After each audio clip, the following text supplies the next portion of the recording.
The man looked at the girl intently and informed her that she should prepare to leave for Irugo. Aristina, the first princess of Sylvanus, looked at him intently but said nothing. Everyone present whispered among themselves because they understood that the princess needed to enter into a marriage of convenience with a barbarian. They knew it was too much, but still you did not bleed His Majesty. His Majesty asked with a grin if it was not fortunate that she was his daughter. He said with a fierce grin that she was useless, but it could be done even if I could use the noble blood flowing through her veins. A month later, the young lady finally set out on her journey, as she followed her father's words without question. The young lady, in turn, was very happy with this opportunity, and with a smile and an indecent gesture, she said goodbye to her past life. She was glad that she was finally able to get rid of her hated homeland and her even more hated father. She sighed heavily because she understood that her father really was crazy. Her father was the emperor himself, and in order to satisfy his only desire as a conqueror, he committed various forms of violence against her. One day, opening her eyes, she saw the hall, which was engulfed in fire, and if she had not managed to get out, she would have died. The emperor looked at her intently with a smirk on his face. He smiled and asked if she was awake. Aristina, frozen in shock, she realized that it was her father who had locked all the windows and lit the fire. More than her, burns her lungs. More than her limbs, which had begun to blister. Her heart hurt the most. After this incident, she was separated from her younger sister. She was locked in an unsightly room, into which only dim light entered. Unfortunately, 10 years is not the shortest period of time, and this time was enough for her heart to burn to the ground. She sighed heavily, as she knew that she was very lucky that, thanks to her imprisonment, she was able to see her past life. Fortunately, she was happy about leaving, but when she thought of leaving her sister, she felt uneasy being alone. The young lady sighed heavily. She knew that now she needed to think about her future. She thought about it and wondered what Irugo was like. Irugo, a place where fire and iron rule a land of barbarians that is isolated by the plains and surrounded by demons. She remembered the emperor smirking as he informed her that she would be sleeping in the same bed as a demon-bound human. She knew that her father really enjoyed showering her fiancé with bad words because he was unhappy that they managed to avoid war this time. The current emperor was positive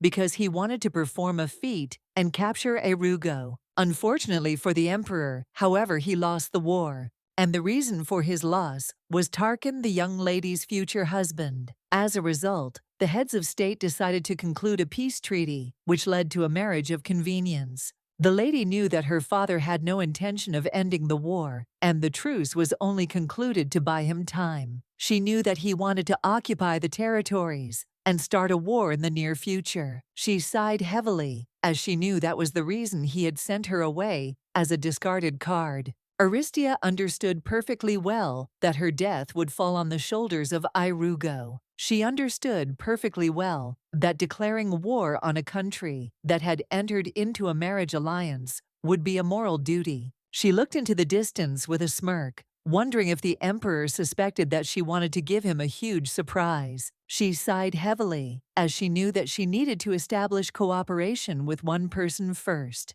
Sometime later, they made a halt. The young lady looked at the exquisite table setting with surprise, and intently, she glanced sideways at everyone present as they whispered furiously behind her back. From the moment she was sent on her way by carriage, instead of through the portal, she suspected that something was wrong. Unfortunately, the young lady did not leave the carriage for almost 10 days. When she finally decided to change the uncomfortable dress, the knights knocked on the carriage window. But now she was suddenly asked to leave. She saw that tea and desserts were prepared. She knew it would be funny for her to tell them not to worry. But she also understood perfectly well that now was not the time for this. The lady understood that she had to behave as she did during her stay in the palace. She knew she had to be calm and brief. A moment later, the lady threw her thoughts away as she looked at the teacup and noticed someone heading towards her. She froze in surprise, looking at the cup unable to move. But a moment later, one of the young ladies stumbled and poured hot water on the princess.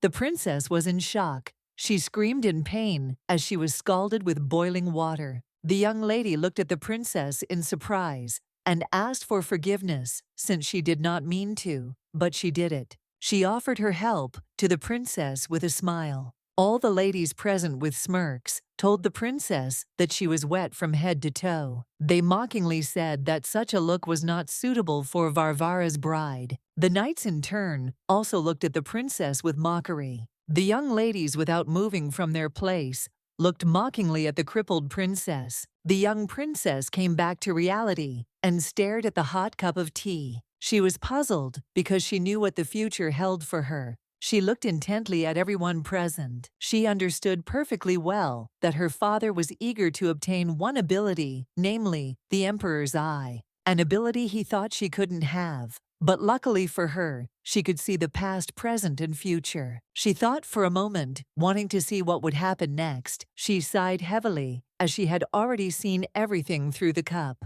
In other words, what she just saw through the surface of the cup must definitely happen in her future. The young lady slowly approached the princess, carrying a full kettle of hot boiling water. She looked at the princess with a fierce grin, knowing that she had to act now. She looked at the princess, but she in turn sat quietly, with an imperturbable expression on her face. With lightning speed, the princess turned around and looked intently at the lady. The young lady stumbled in fright and screamed as hot water poured on her. A moment later, the young lady began to scream in pain as she burned her face. A moment later, there was chaos in their mini-camp. The young princess, in turn, looked intently at everyone present. The young lady screamed at her, not understanding what had happened. The princess looked at the lady in surprise and asked why she was interrogating her. The young lady was taken aback and looked at the princess in surprise. The princess sighed heavily and said that she simply stood up from her seat. She didn't understand why the lady was now speaking, as if she had spilled hot water by mistake. She understood that it was not her fault that what happened. She asked in surprise if she really had to act as a nanny. The young lady was taken aback as she did not expect to hear such a thing. She looked at the princess with fury because she did not understand why she spoke so smoothly. The princess looked closely at the lady and said that it looked like she really did need a nanny. The lady recoiled and looked at the princess in bewilderment. The princess, in turn, looked at the young lady with a grin, as she understood that today she was the winner.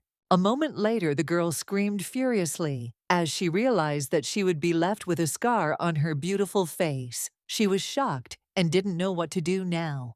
The ladies looked at the situation closely and gave in. With lightning speed, the young lady ran to the girl, who was bursting into tears because of her injury. The princess was very angry because she understood that they were mocking others, but they did not even allow the thought that they themselves could suffer. By doing so, they were able to understand that they could hurt themselves. The scene seen through the Emperor's eye helped her change her mind, because if she had sat still, she could have gotten burned. After some time, the young ladies looked at the princess with caution. The girl looked at the princess intently, as she knew that she had no manners. But now she was perplexed, because she did not understand why the princess was acting so elegantly now. She was puzzled and simply could not take her eyes off the beautiful princess. The girl, taken aback, turned away from the princess. She decided to throw all her thoughts away. She was furious, and she understood that the emperor himself had given her the order, but in fact, she was the only one who suffered. Some time later, the girls trampled the princess's clothes in the mud with grins on their faces and asked what they should do since she didn't have any other change of clothes. The lady told the princess with a grin that such a noble person as she could not wear the clothes of the poor. But the princess in turn did not listen to them,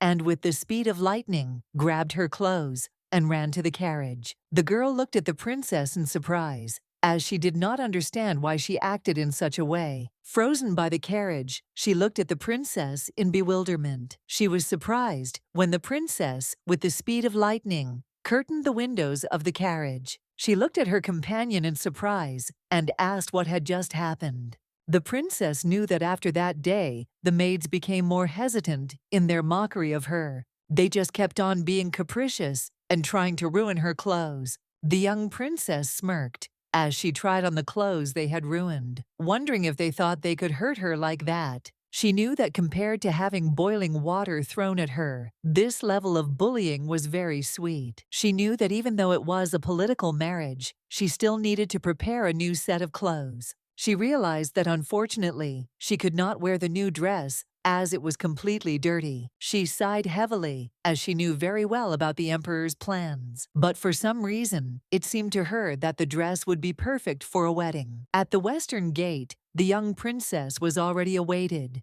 Young people were talking among themselves, waiting for the princess. The young man said with a smile that he thought the princess would faint at the sight of them. The young man sighed heavily and asked his subordinate to behave quietly, as a delegation would arrive soon. He looked into the distance and told everyone that they needed to go down. He clearly saw the carriages heading towards them. Sometime later, the beautiful knight informed everyone that he was accompanying the first princess. The young people were perplexed and did not understand why they did not use the portal and arrived in carriages. The knight glanced sideways at everyone present. He looked down at them from top to bottom. The young men saw that the maids were concerned about their outfits, and the carriages were decorated with magnificent precious stones. The knight looked closely at everyone present and said that they should bow their heads before the princess.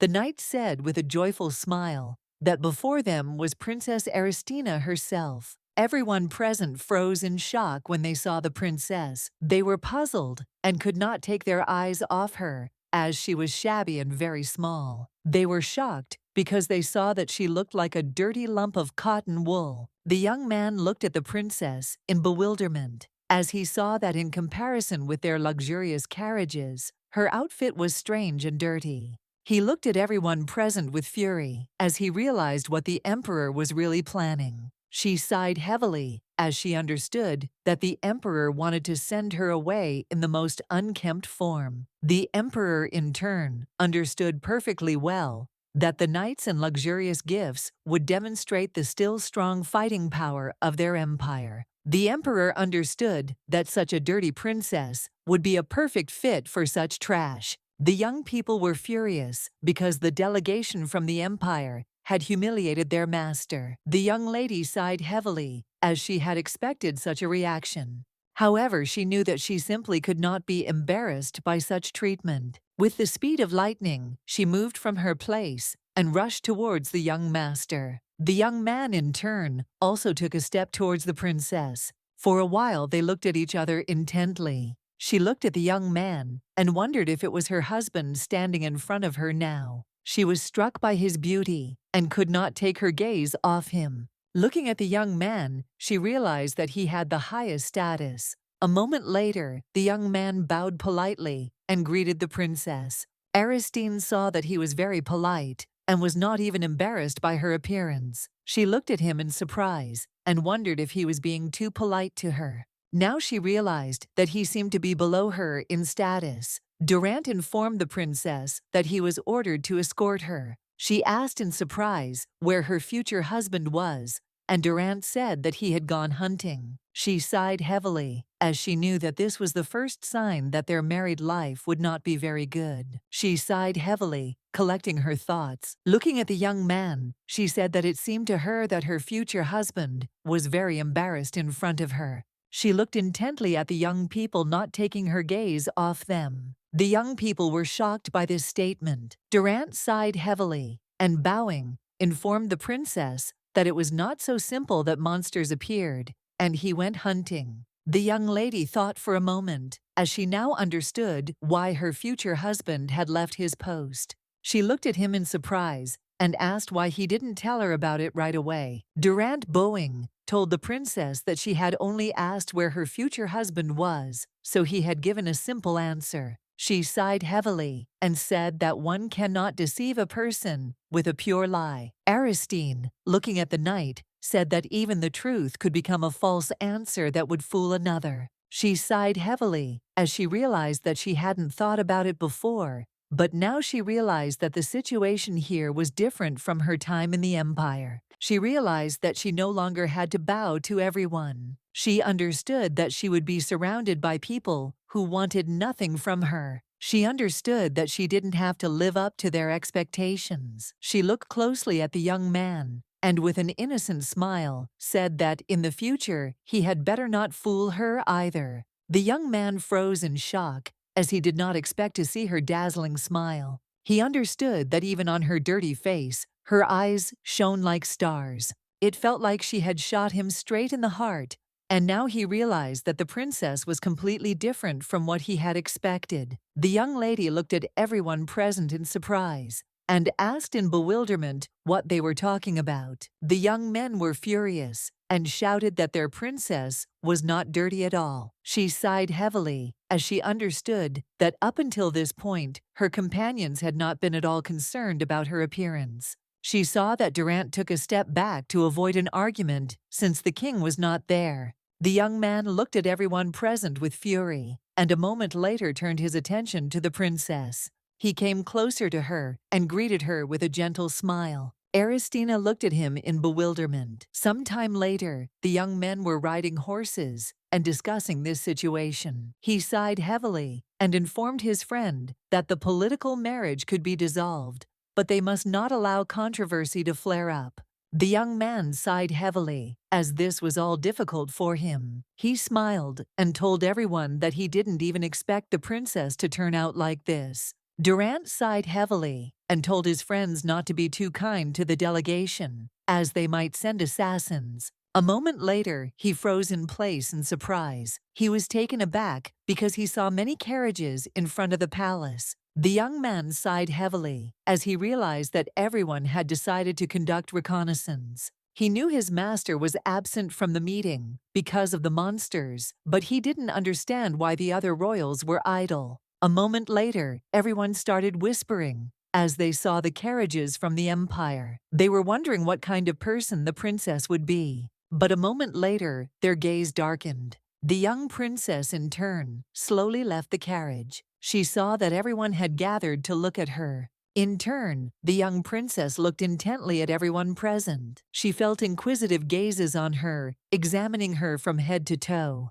She realized that countless eyes were directed at her, like spears and arrows. The young lady looked at the princess with a smirk, as they expected to see a real princess, not a beggar. Aristina saw that they were simply overwhelmed with hostility towards her. The young lady asked the princess with a smirk if she really thought that if she got to the kingdom, something would change. They laughed at her because they knew they could not expect any other reception. Durant looked at the princess's men with confusion, as he knew they were supposed to protect her, but now it was the other way around. In turn, the princess stood quietly in the center of everyone's attention. The princess's knights looked at her with mockery. A moment later, a man passed by the knight. The knight was taken aback and flinched when the man took the cloth from his hands. The knight was furious and rushed at the man screaming because he had taken away some very expensive silk. But a moment later, the knight was taken aback and froze in place.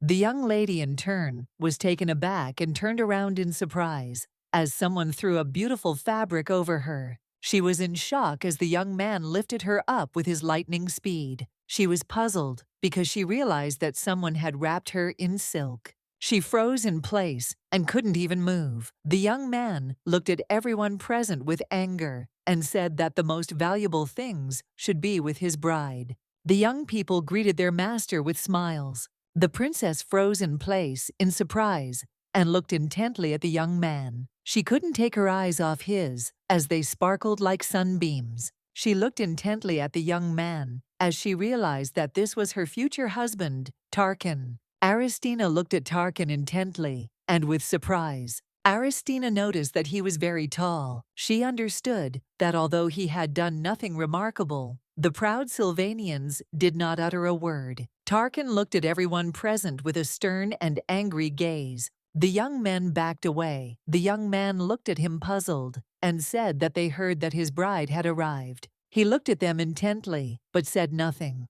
With lightning speed, he left their presence. Some time later, he brought the young princess into the room. He asked her not to be mistaken, since he did so because he did not really like the way his brothers and sisters were gossiping about her. He looked closely at the young princess and informed her that it was not at all because she was good. Aristina looked at him in bewilderment because she knew that naturally everything was just like that. He glanced sideways at the maid and ordered her to help the princess wash herself. She noticed that it was stained with the blood of monsters. She informed him that they were still not married. The young man was taken aback by the princess's words, as he had not expected to hear anything like that at all. An awkward atmosphere arose between them. She did not understand why he was looking at her like that. Tarkan said with a grin that he was not going to eat her after she washed herself, so she didn't need to worry. He looked at the princess intently and said that he would like a dirty girl like her.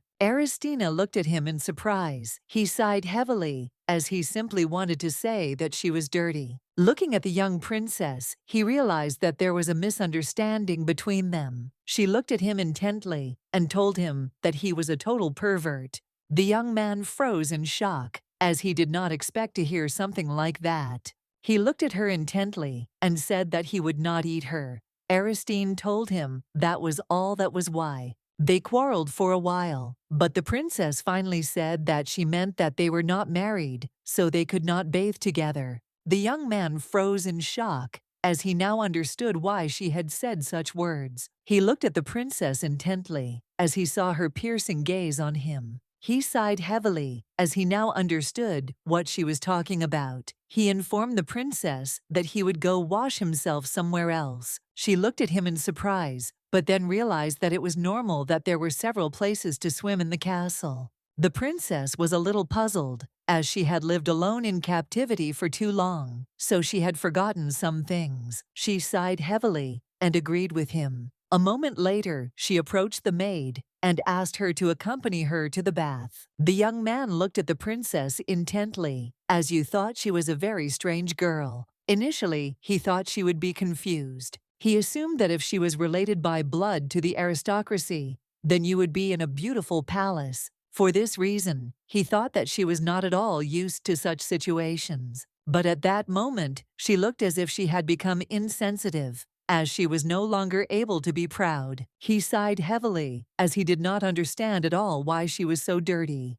The young lady looked with admiration at the beautiful bathtub with warm water. She hoped that the water would not be too cold, but in fact, the bath was filled with warm water. The maids looked closely at the princess and said with a smile that they would help her. She looked at them in surprise, because she knew that she had never been courted like this. The maids slowly began to look after the princess and prepare her for taking a bath. The princess was surprised, as she saw a businesslike and professional approach from the maids. She had only ever met maids who constantly ignored her, so this kind of respectful behavior was wildly forged for her. The maid looked in surprise at the hair of the young princess, which sparkled brighter than the sun. She looked at the sweet princess in surprise, as she did not expect to see something like this. Some time later, the maids were courting the princess. She looked at the maids in surprise and asked if something was wrong. The maid froze in shock as she saw mystical violet eyes,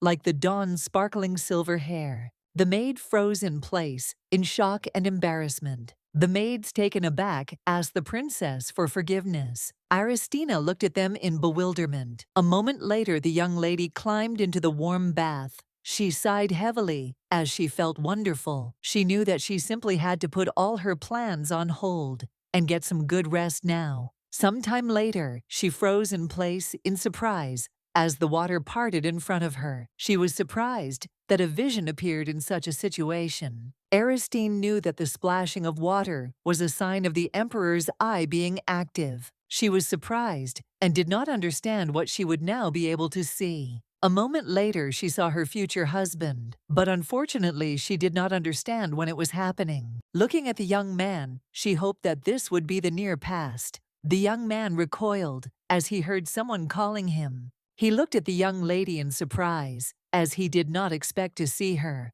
Diona looked at him with a smile. and asked what had made him go into such deep thought. He sighed heavily, and looking away from her, said that he was not thinking about anything. She looked at him intently, as she could see that something was bothering him. Diona asked him if he really liked the princess. The princess froze in shock, as she did not expect to see or hear anything like this. She stared at the image, wondering if they were talking about her now. The young princess thought for a moment, as the girl asked Tarkan if he liked the dust ball. She was puzzled and wondered how he usually behaved that he received such questions. He looked at her with cold fury and asked if she really thought he liked such a girl. He looked at the young lady with a grin and said that it was simply impossible. The princess, in turn, sighed heavily and looked at her reflection in surprise. He glanced sideways at his companion and informed her that she knew this very well herself.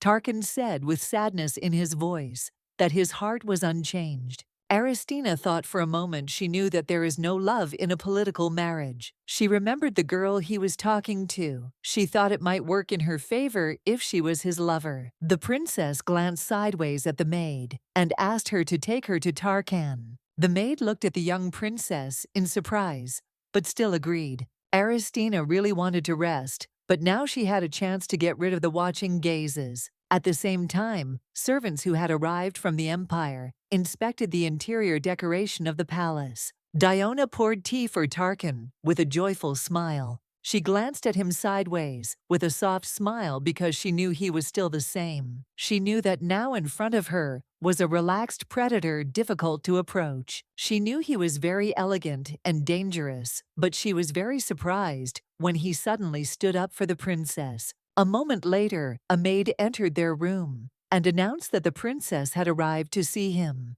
They looked at the maid in surprise, as they did not expect to hear such a thing. But a moment later, the young man sighed heavily and told the maid that she could let the princess in. The young lady, in turn, froze in shock when she saw the princess. Tarkan was also stunned by the sight of the princess. He froze and stared at the young princess. He wondered if this was really the man he had seen earlier. He looked at her in surprise and called out with no less surprise. She looked at everyone present with bewilderment, as she understood that the other inhabitants of the palace reacted to her in a similar way. She wondered if they were comparing her to that dust ball. Aristina slowly walked up to the sofa and sat down quietly. The princess glanced sideways at the young girl, wanting her to serve her tea. Diona in turn shuddered, as she had completely forgotten herself. Taken aback, the young lady asked the princess for forgiveness. She looked at the princess intently, as she could not allow a conflict to break out in front of Tarkan. She looked at the princess with a smile and said that she was very glad to meet her,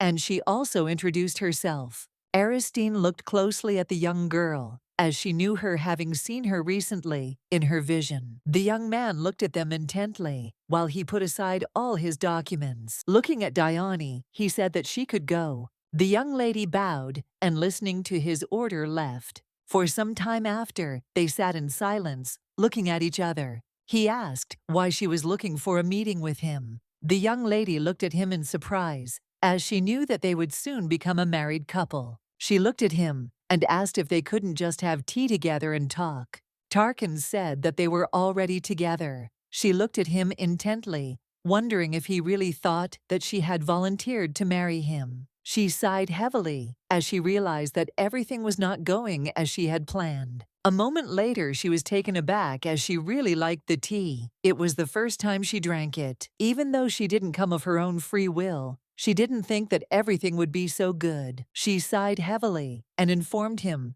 that she had not come to him to have a nice chat with him. She wanted to get straight to the point and tell him everything without concealment. The young princess looked at him intently and said that she would like to start a business with him. Tarkan looked at the princess in surprise, as he did not expect to hear anything like that. She understood perfectly well that neither love nor power had much meaning for her. For this reason, she only needed money. The young lady was very eager to buy herself freedom so that she could go where she wanted and look at what she wanted. She knew that no one would be able to lock her in a cage again. Tarkan looked at the princess in surprise, as he did not understand what she was talking about. The princess looked at the young man and said that she did not have the entrepreneur's disease at all. She said that she was not asking him to lend her money or to invest. She began to bombard him with words and was taken aback when she saw that he looked even more irritated. She looked at him in surprise and asked why he was looking at her like that. Looking away from her, he said that she was not going to use the money allocated for the prince's upkeep as an investment in a business, and that was something he needed to sort out. She sighed heavily and informed the young man that the arranged marriage had politically intertwined them together. She said that it would be a good idea for this reason to create a similar union in which they would help each other. The young lady looked at him intently and said that she was not talking about a strong friendship now, but about business. He knew that she was brave, in a way that no one had ever said anything like that to him before. He agreed with her with a smile. Tarkan looked closely at the princess and asked what she could give him in return. The princess, in turn, looked at the young man and called him by name. He was taken aback. She asked with a grin if there was anything he wanted from her. She hoped that he would give her an answer sooner, since she generally knew what he wanted. In turn, the princess knew a lot thanks to the emperor's eye. Tarkan angrily turned his gaze away from her. She looked at him in surprise, as she saw that he looked as if he couldn't look at her. He asked angrily what she could do with her thin arms, which looked as if she couldn't lift a fork. She looked at him in surprise, as she did not expect to hear something like that. Looking at her hands, the princess informed him that she had the most ordinary hands. She was puzzled because she understood that he did not trust her at all. A moment later, she stood up and informed him that they should sit down at the negotiating table, where she could demonstrate her talent. As she left with a smile, she said that the goods needed to be checked before signing. Standing near the palace, the young people whispered and discussed the princess. The young lady told her companions that she had heard that the princess had a mental illness. She said that this was the reason why she was kept in isolation for a long time. They were shocked because they understood that Tarkan was forced to marry such a girl. The young man was puzzled. He understood that if Tarkan became the heir to the throne, then such a girl would become the heir's wife. They understood perfectly well that Tarkan had accomplished great feats on the battlefield, but governing a country was a completely different matter. The young lady said that for this reason, Hamir was more suitable for the role of crown prince. The young man stopped his companion as they noticed Tarkan in the distance. The young men froze and looked intently at Tarkan. They were puzzled and did not know where he was heading, since they knew that His Majesty was now in that direction. The young lady sighed heavily. She knew they needed to start watching their words. They looked at the young man with burning eyes, as his appearance captivated everyone. They saw his black darkness-like hair flashing. But a moment later they also noticed flashes of silver hair. The young lady looked at everyone present in surprise. The girls looked at each other. They were shocked because now they realized that the beggar in rags was the beautiful princess, the lord of the plains of blood and iron monsters, King Irugo. Nefter looked at his subordinate in surprise and asked if the princess really wanted to meet him. The man said that everything was correct, and Tarkan came with her. The young lady looked at her father and asked with a smile why they didn't meet. She told her father that she was very interested in seeing the rumored princess. Looking at her father, Enikarina said that the young princess would soon become a member of their family, and they needed to get to know each other. The king looked closely at his daughter, for he already knew that she, along with the other princes and princesses, had gone to see her daughter-in-law. He looked at her tenderly and smiled, for he found it very sweet that her intentions were so obvious. The king told his subordinate that he had no business, so he saw no reason to refuse. The young lady threw herself on her father's neck with a smile. She looked at her father with a joyful smile because she knew that now everything would become much more fun. Enikarina knew that now she could make the dirty princess a laughingstock in front of her father. She saw her brother and thought that he was very worried because he brought a beggar woman to the palace. She looked at him with a smile, as the beggar princess had lifted her spirits. The young princess slowly crossed the threshold and greeted everyone with a smile. Yeni Karina froze in place from shock. Aristina, looking at the king, said with a smile that although the request was unexpected, she was still grateful that the king accepted it. The king froze in surprise. He saw graceful gestures and subtle manners. He knew that it was not the second daughter who would arrive, but the first who was isolated, so he did not have high expectations about the girl. He looked at her closely and said with a gentle smile that she must have been very tired after traveling so long. The king looked at his subordinate and asked him to bring tea with sweets. Aristina sighed heavily as she saw that the beginning had gone well. She easily remembered what she saw through the emperor's eye, but she was very worried that her body would not obey her. She knew that judging by their reactions, she had made a good first impression. A moment later, a servant placed a treat in front of the princess. She looked closely at the treat as she saw this dessert through the eyes of the emperor. Yellow and sour, sweet jelly frin-fran. Unlike the usual housing, it is more elastic and has a sour-sweet taste. She knew that if the chef had put his hand to this dessert, it would be served even in hostile countries. She really wanted to try it. A moment later, she was taken aback as she realized that now was not the time for this. The young man looked at her in surprise. She sighed heavily and wondered how she could eat when she had not yet proven her worth. She knew she had to demonstrate her skills and salesmanship.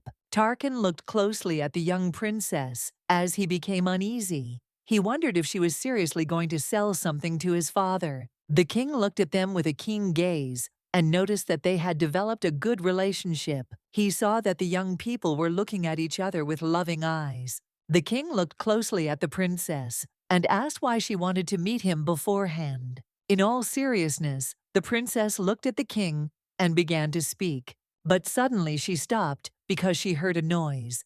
Young people entered the room with the speed of lightning. The young man looked at the princess with a smile as she came to visit their father. The young men looked closely at Tarkan and Aristina as they wanted to know what they were really hiding. The young man looked at his brother with a smile and said that it seemed like he was overjoyed right now. But a moment later, he froze in place in surprise. Stalina looked at the princess in surprise as she knew that she had looked different recently. Payaamian looked at the princess with cold fury and wondered if she could really be called a beggar now. Martin looked at the young princess with lust. Tarkan, in turn, looked at them angrily, as he knew that they were all close to the queen. He understood that not knowing that the princess's appearance had changed, they intended to praise her in order to humiliate her. The princess, in turn, looked intently at the young people. A moment later, she asked with coldness in her voice who they were. Stalina quietly called her sister Payaamian, told his sister not to show any doubts. Payaamian saw that the princess had washed herself and dressed up before coming to the king.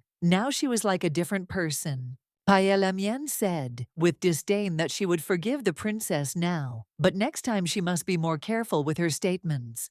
Payaamian said with fury that they were not servants at all who had been sent here. The sisters looked at each other with a satisfied grin. The sisters spoke to each other as if they understood that the princess had no manners. Tarkan, looking at the sisters, he realized that they had drastically changed their behavior after they had deliberately praised their opponent. Tarkan was a little puzzled, as he still couldn't get used to acting and masks. Tarkan looked sideways at the princess and said that she would do well to keep quiet. Aristine wondered if it would be rude if she showed off her abilities even a little. The prince ran up to the princess and introduced himself with a joyful smile. She looked at everyone present and said that there had been a misunderstanding. Payaamian asked the prince with a grin what kind of misunderstanding they were talking about. Aristina, in turn, looked at the princess with cold fury and said that she did not ask who they were. She looked at the princess intently and said that it was her monologue. Payaamian was taken aback. Aristina, looking at the princess, said that it seemed to her that they had already met somewhere. Payaamian was a little puzzled. She wondered if the princess remembered her. She was excited and did not understand how the princess could remember her in that chaos. Aristina looked at the prince with a tender smile and called him. He looked at her in surprise, as he was mesmerized by her beauty. She smiled and asked if they had met by chance before. He said sheepishly that it seemed they had met before, since he had been to the empire before. Aristine looked closely at the princess and said that she felt like they had not met in Sylvanus. The princess tensed up. Martin nervously asked if they had met in their dreams. He smiled and said that he thought he had seen her there. The princess was furious and wanted her brother to shut his mouth. Paelamien was furious. She knew perfectly well that everything had been confirmed through dialogue. Paelamien knew perfectly well that the princess had seen her. She had heard that during her isolation, the princess had been unable to learn anything and had gone mad. But in reality, this was completely untrue. She looked closely at the princess as she understood that she had a very good mind. Aristina, in turn, sighed heavily. She knew that her life was a world that was accidentally reflected in the water, a world in which one could not do without observation and a good memory. The king looked closely at the young princess, with a small smile on his face. Paelamien looked at her father's wedding in surprise, as he smiled while looking at the princess. She was furious because she realized that her father had shown interest in the princess. Paelamien knew very well that if the princess told the king about what had happened in the palace, then their unexpected visit to the tea room would not be perceived as something funny. She understood that it was very dangerous.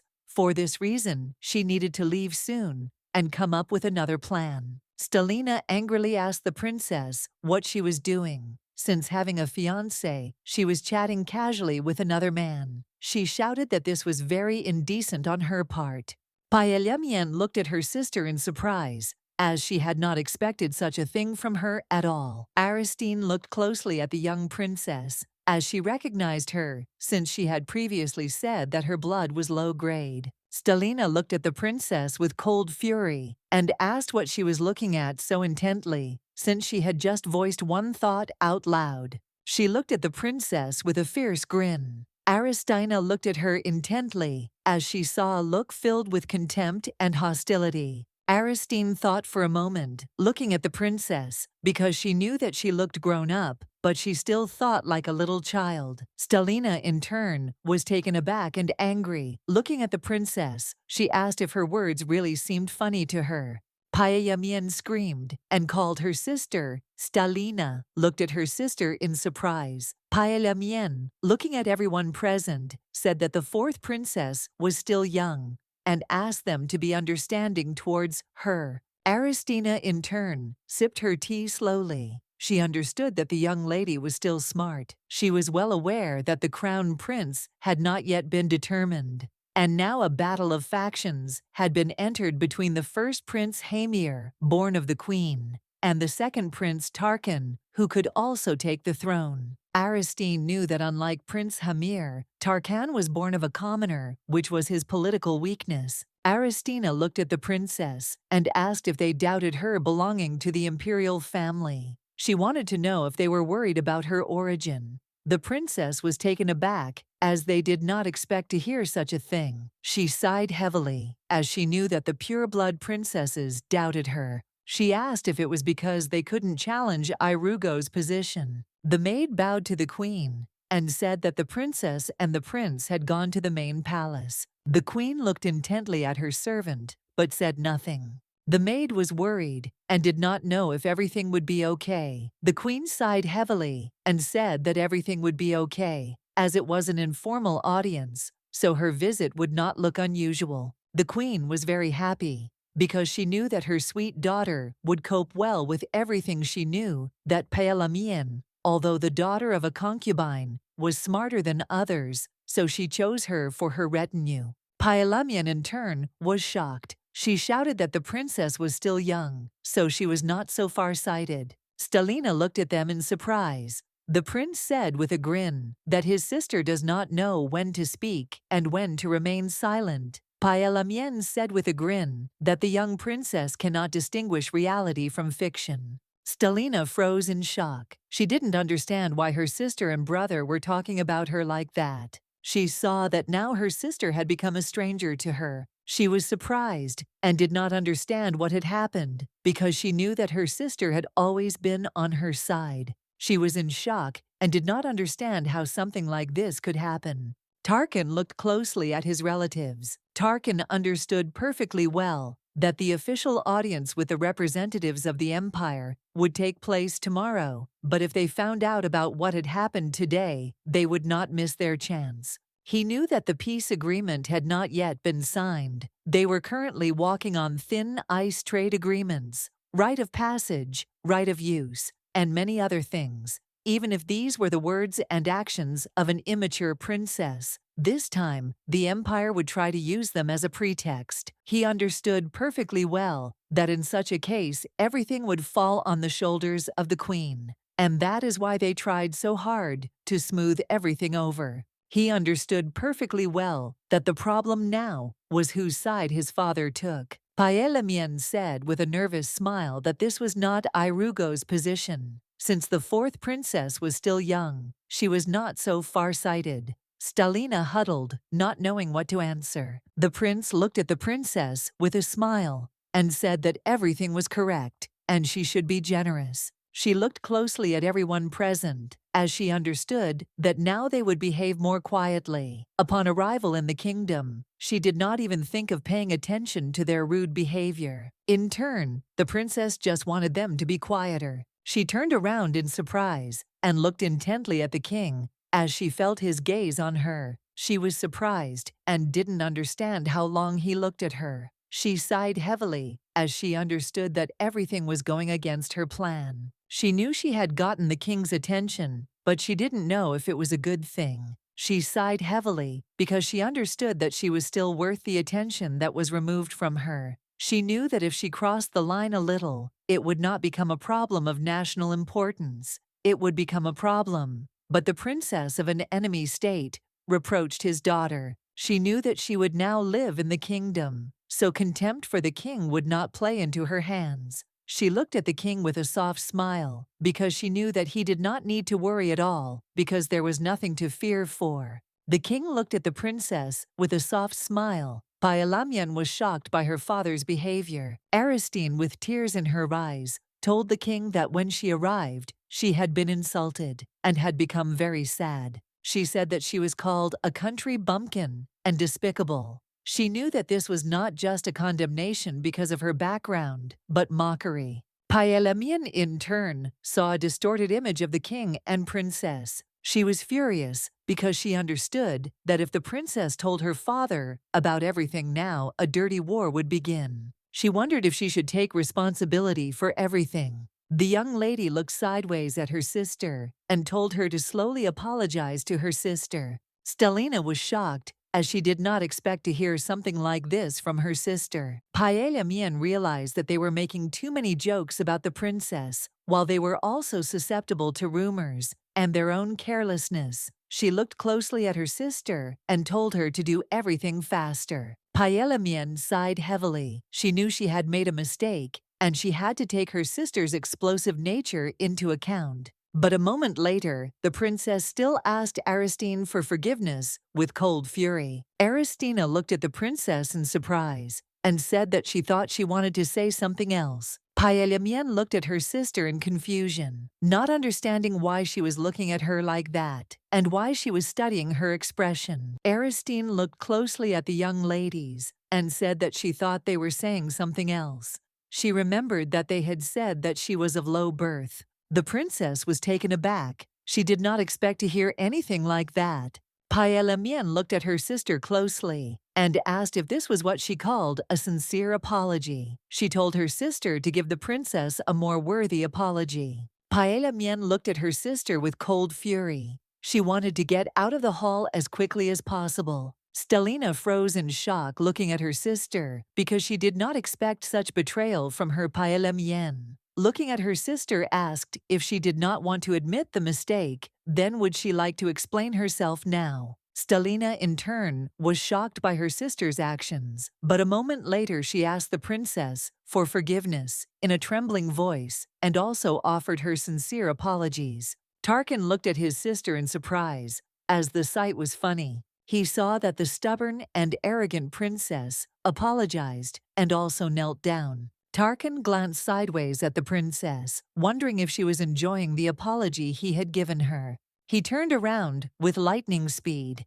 and looked intently at the princess. He froze in surprise when he saw her face. He was taken aback because he noticed that she was happy. He understood that it was a little different from what he imagined. He assumed that the princess would look at him with tears in her eyes and say that all sorts of nasty things were being spread about her. She looked at him intently, and in her gaze, one could read the question of whether he liked what skills she had. He looked at his future wife with a satisfied smile, as she looked like the one who brought the princess to her knees with just a few words. Aristina looked at the young man as she realized that he liked the performance. Now she realized that there were many disagreements between the step relatives. She understood perfectly well that this could not be the end of it, since she had to deal with this situation. She slowly stood up and approached the princess. Aristina sighed heavily and said that she had not expected things to turn out this way. Stelina looked at the princess in surprise, as she knew that she had never insulted her and had never asked for an apology.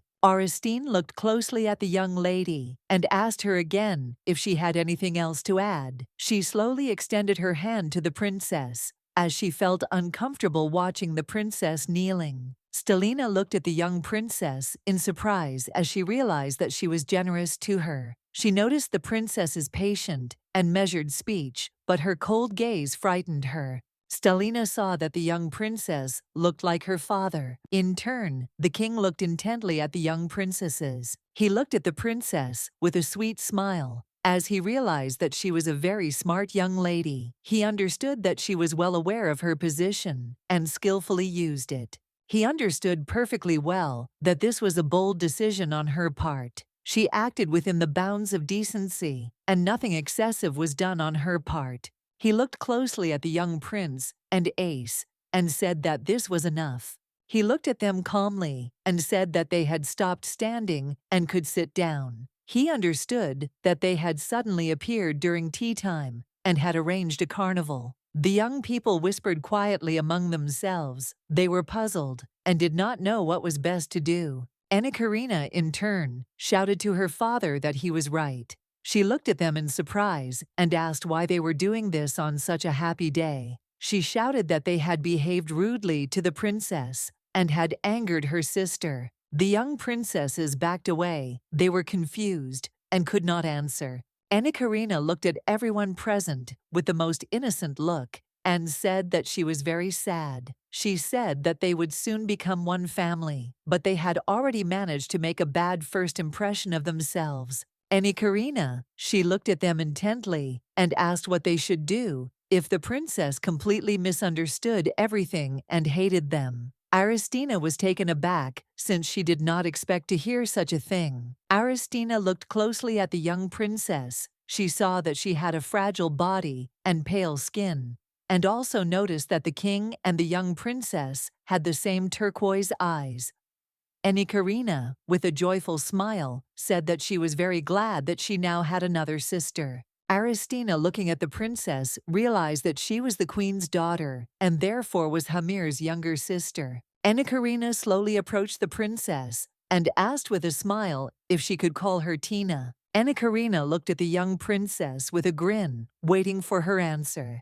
Aristina, in turn, looked intently at the young lady without answering her question. Aristine thought for a moment. As the second princess wanted to call her sister, memories of the young girl suddenly came flooding back to her. The young girl screamed and called for her sister Tina with a smile. In the bright past, they once spent time together. Aristina remembered the old days. With a smile, she was pleased to immerse herself in memories of her sister. A moment later, she returned to reality and, looking at the young princess, said that, of course, she could call her that. Enikarina was very glad that the princess gave her consent. Aristina looked at the princess with a smile and noticed that she looked very much like her younger sister. Aristina told the princess that her sister was very beautiful and sweet. Enikarina was amused by the fact that she looked like the most beautiful girl in the empire. Aristine knew very well that her sister was the most beautiful and sweet child. Even when she was a baby and watched her, she saw her superb beauty. Even when she saw her through the emperor's eye, while in captivity, she appeared to be very sweet and cheerful. Even when she was imprisoned because of her sister, she still seemed very sweet and kind to her.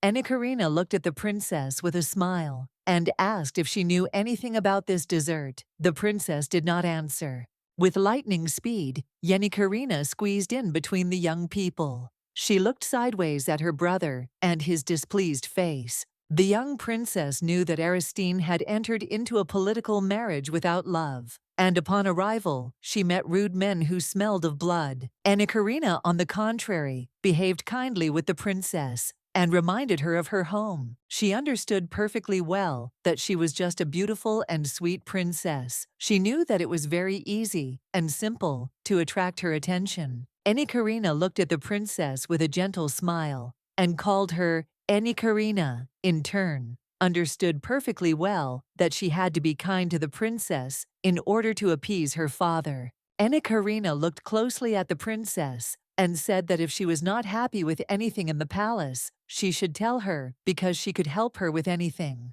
Aristina looked at the young princess in surprise and wondered if she could really help her with her marital debt. A moment later, her expression changed, and she thanked the princess with a soft smile. Enikarina looked at the princess with a puzzled expression and wondered if she had just dropped formalities. Aristina was taken aback and asked for forgiveness, and also asked if she could speak informally. Enikarina was furious. She could not allow the princess to do something like that, but in turn, she was puzzled, said that it embarrassed her a little. Aristina's expression sank after the princess's words, and she said that she thought that since they were now sisters, they could communicate informally. She asked if even in communication between sisters, it was necessary to maintain etiquette. She sighed heavily and said that unfortunately she didn't understand this well, and unfortunately she made a mistake. Enikarina was in shock and did not know how to quickly get out of this situation. She began to make excuses. Aristina looked at the young princess with a smile and asked if she would mind some informal communication. The young princess was furious. She wondered if the princess was only talking to the walls, because now she didn't understand hints at all. Aristina looked at the princess and said that her younger sister always treated her with respect, even at a very early age. She spoke formally to her. The young princess was in shock. She didn't know what to answer, while the prince, in turn, could barely contain his laughter. Enikarina looked sideways at her brother and called him. The young prince was taken aback and shuddered as he heard her voice full of malice. She looked at him intently and, holding back her rage, asked him what amused him so much. She wanted him to tell her too. Aristina glanced sideways at the king, who was conducting a casual dialogue. But a moment later, her attention was drawn to the dessert that stood next to the king. The young princess looked sideways at her daughter-in-law. She wondered what she was looking at.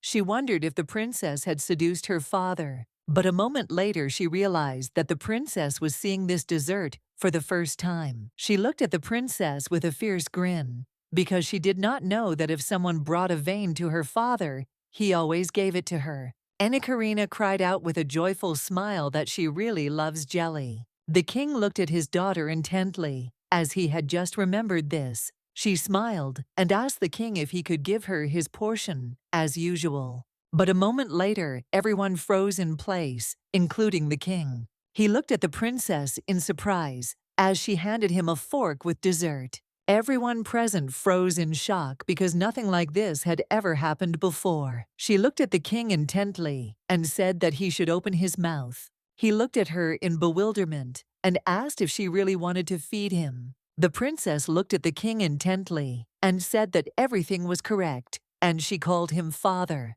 Enikarina was in complete shock. She wondered if the princess had gone crazy. She did not understand how the princess could call their dad father. Tarkan looked at everyone present with a smile and said that the ceremony had not yet taken place, but after the wedding, the young princess would become their family. He did not understand why she could not immediately call the king father. He looked at his sister closely and said with a smile that it was strange to hear her say that when she had already addressed her as a member of the family. The young lady was taken aback, not knowing what to answer to this statement. Aristine, in turn, looked intently at the king and said that if he didn't like this, then she would correct herself. King Nephter stood frozen for a moment, not knowing what to answer. But a moment later, he left everyone without an answer and began to eat. Everyone present froze in shock, not understanding what they had just seen. They always saw before them the great king of metal and blood, always cold and stern. But now he was not acting like a strict king at all.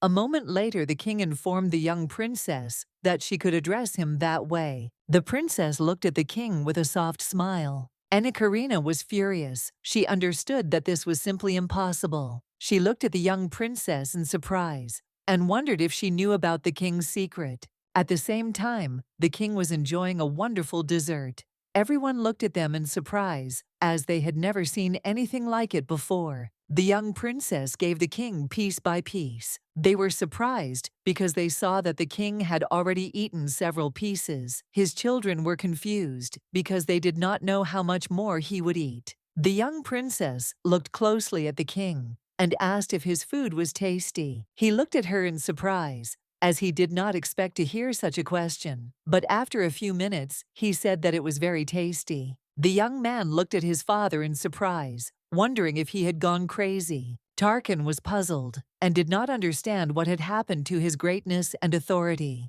But the king did not answer and only looked away from his son. Aristine looked closely at the small piece of dessert. She knew that it was actually quite difficult to pick up, but still practice paid off. Earlier in the empire, she saw her younger sister feeding the emperor this treat. She watched everything that was happening through the emperor's eye and tried to lift clay with a fork. In turn, the young princess always wanted to hear her father's praise. She knew that there were such times, but after she realized that the emperor had always dreamed not of a daughter, but of the emperor's eye, she abandoned her dreams. A moment later, the young lady was taken aback as she heard a crash behind her. Everyone looked at the young princess in surprise. Ekaterina was taken aback and said that her cup had suddenly slipped out. Sighing heavily, she said that it looked like the cup was not balanced. The young princess looked at the maid with fury and asked how she could boldly bring the cup without checking it first.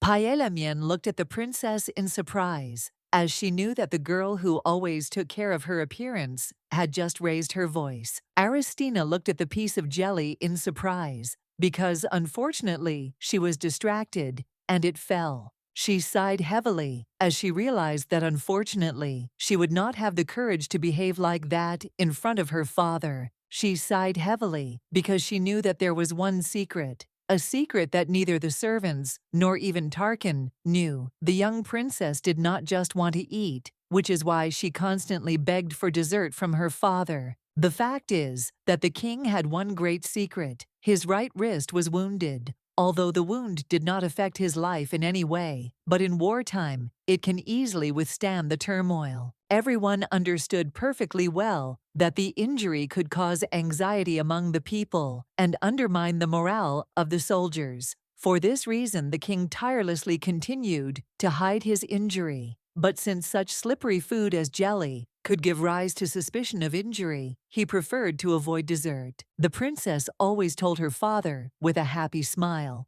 that she would like to taste some jelly, and because of his injury, the king always gave his portion to his daughter. But everyone was whispering and talking about how the king had recently been sharing dessert with his daughter because she was very sweet and had managed to soften the serious king. She was glad because she knew that among all the princesses, he had always been more favorable to her. The men always whispered and said that the young princess was very sweet, and besides, she was a reliable support for the queen. The young princess, in turn, was very happy since she could strengthen her brother's position, and everyone called her the king's favorite. She looked at the young princess with fury because she understood that she was very smart. Aristine glanced sideways at the princess, wondering if she wanted to protect the king's secret, she shouldn't just let her feed him. She sighed heavily as she understood that from Tarkan's point of view, who did not know about his father's injury, this could look a little unreasonable. Aristine looked at the king,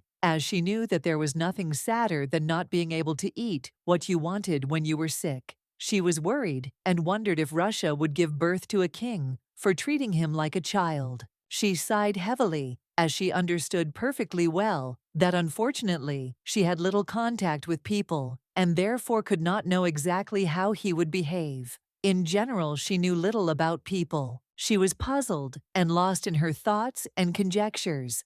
But the king in turn looked intently at the princess with a soft smile on his face. A moment later he said with a smile that although he had not initiated this marriage, he was indeed happy with it. He looked at the princess with a joyful smile and said that he must repay her for the amusement she had given him. He smiled and asked what she wanted. The young lady froze for a moment in surprise and shock. She realized that she was allowed to call him father, and he called her by a diminutive affectionate name. She was glad because she understood that it had finally happened. He looked at her in surprise and asked what had happened. The king asked with a soft smile if such treatment had really shocked her too much. The young lady was taken aback and said that it was not that. She sighed heavily, as she knew perfectly well that she should not attach much importance to this. She sighed heavily and said that she was just very happy. It seemed to her that he really had become a father to her.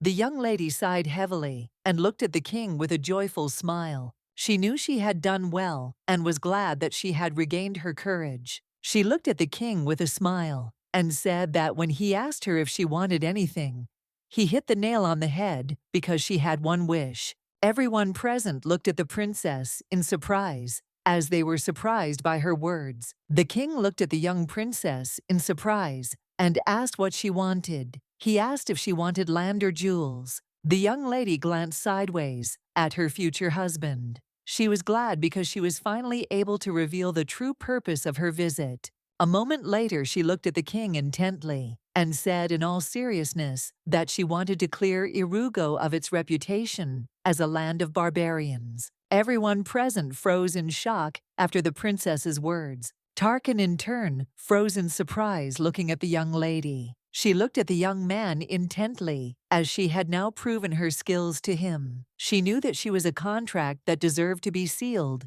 even without reading its terms. Some time later, the young people were returning to their place. Tarkan looked closely at the princess, as he knew that everyone was shocked by her statement. In fact, she did not tell him anything about her plans on the way to the tea room. He looked at the young princess with a satisfied smile, because he knew that if you really wanted something, you had to grab it. He looked closely at the young princess and asked with a smile if she could spare him some of her free time. She looked at the young man intently and said that she was busy. He looked at her in surprise, but in turn asked her to spare just a couple of minutes. Aristina said with a playful smile that she would do it since he asked her so. Some time later, they sat and quietly drank tea. A moment later, the young man sighed heavily and said that he agreed that she could be useful to him. Tarkan, he smiled and told her that the way his brother and sister acted out the scene was really a fascinating sight. The young lady was happy in her heart and agreed with him. He looked at her intently, and she in turn wanted him to continue praising her. He looked at her intently and said that there was something else. The young princess flinched, as she did not understand what he was talking about. She looked at him in surprise and asked with irritation in her voice if he hadn't seen how good she was. She asked if he hadn't heard what request she had for the king. He sighed heavily and looked away from her, said that it was in his father's interests, and he didn't understand what he got out of it. The young lady in turn looked at him with cold fury. She sighed heavily and asked why he had called her then since she was so useless. Tarkan looked at her in surprise, but a moment later sighing heavily, he said that he knew she had been crying. She looked at the young man in surprise, not understanding what he was saying. Tarkan sighed heavily and looking away from her, said that when she first arrived at the palace, the royal offspring made fun of her. While eating dessert, she listened to him attentively and wondered why, in his opinion, she was crying. He sighed heavily and said that she was a princess anyway, and was probably not used to such things. Having eaten the dessert with gusto, she asked her companion, what if she was used to this kind of thing? He looked at her in surprise and asked what she was talking about. Tarkan looked at the young princess in surprise and asked if she really said that she was used to this kind of thing. She looked at him in surprise, as she did not understand why he suddenly became so serious. She looked at him intently and asked if he didn't know she was in captivity. Tarkan, in turn, froze in shock on the spot from her words. The young lady was puzzled. She wondered how he did not know about this, since all the other members of the royal family knew she was surprised, since she knew that she was indifferent to him. She remembered that when she arrived at the palace, she had a vision through the emperor's eye. She remembered his conversation with the girl. The princess thought for a moment that he didn't like her, because she was simply dirty. She looked closely at the young man, as she now seemed to understand what he was worried about. Aristine sighed heavily and informed him that they were going to enter into a political marriage anyway, so they needed to mend their relationship. She looked at him intently and said she wanted to ask him straight out. A moment later she asked, in all seriousness, if he really wanted to start a war. Tarkan, taken aback, asked what she was talking about. She sighed heavily because she knew it would be better for him to answer her honestly. She knew that while they were talking, her father was preparing for war with all his might, and among her things there was a deadly poison. A poison prepared to kill Tarkan. Some time later, the maids showed the princess's companions the palace. The young lady was amazed. She did not know how even a barbarian state, which only knew how to fight monsters, created such art. A moment later, the young lady turned around as she heard the dialogue of her companions. The young ladies discussed Tarkan with smiles on their faces. They said he was attractive and not suitable for their pauper princess. The young lady told her friends with a grin that Tarkan would soon lose interest in the princess anyway, since she was still a savage who had spent many years in captivity. The young lady said with a smirk that as the closest servant to the princess, she must seduce her husband. She said with a fierce grin that she had to take care of her husband. A moment later, a knight ran up to them and called out to them. They looked at him in surprise because they did not understand what was going on. He cried out excitedly that the princess had gone to meet the king. The young maids were shocked when they heard the news. The lady shouted at the knight. She didn't understand why he didn't immediately follow the princess. The knight was shocked. He shouted that when he heard about this, she had already returned from the meeting. And now the princess was talking alone with Tarkan. The young lady was furious because she realized that their princess still did not understand her place. Tarkan, looking at the princess, told her that there are people who want war, but he is not one of them. She looked at him in surprise, but said nothing. A moment later she sighed heavily, as she did not want to continue the conversation on this topic. He looked at her in surprise and asked why she asked him about something like that. She sighed heavily and said that the thing is that the easiest way to win the war is to convince her. Tarkan froze in place in shock, as he did not expect to hear something like that from her. A moment later, he looked at her with fury and told her that there was more than one way to win the war. She smiled and agreed with him, and also said that by becoming a spy, she would be able to pass important information to the empire. While eating dessert, she said that she could also lull him into a false sense of security and try to kill him. But she didn't know why she should take such a risk for an empire she had no good feelings for. And besides, the emperor hated her with all his heart. He looked at her in surprise and asked if this meant that she had come here against her will. The young princess, with a radiant smile, told him that everything was true. She said that after investigating, he could find out that she had been kept in captivity for a long time. She knew that she had to tell him everything. Tarkan sighed heavily and fell into thought. He knew that this was not a topic that could be discussed easily, but he knew that the emperor had forcibly isolated her.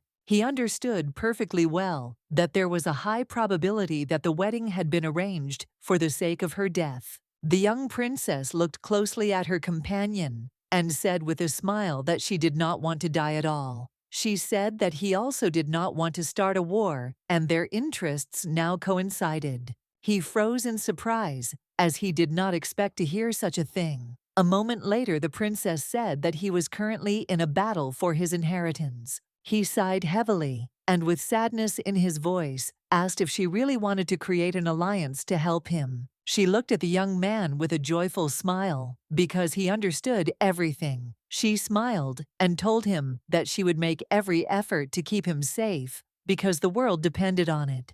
Tarkin is in shock because he now realized that the long dialogue about the trade union, about winning about everything, was to save her life. He sighed heavily, for he knew perfectly well that this was all a given, but he was confused and did not know how to treat her then. He saw that she was not at all worried about who her marriage partner was. He knew that marriage was an important point for reaching a peace treaty. He knew that even when she was being bullied, her too calm expression on her face was driving him crazy. He was furious and didn't understand why he was so angry at the Imperials. The young lady sighed heavily, for she had not spoken so much for a long time, and her throat was sore, and the constant smiling was taking a lot of her strength. She wondered if it didn't look strange that she was smiling so hard. She knew she had to smile to convince her interlocutor. Besides, today was the first time she had such long conversations. She wondered if it was good.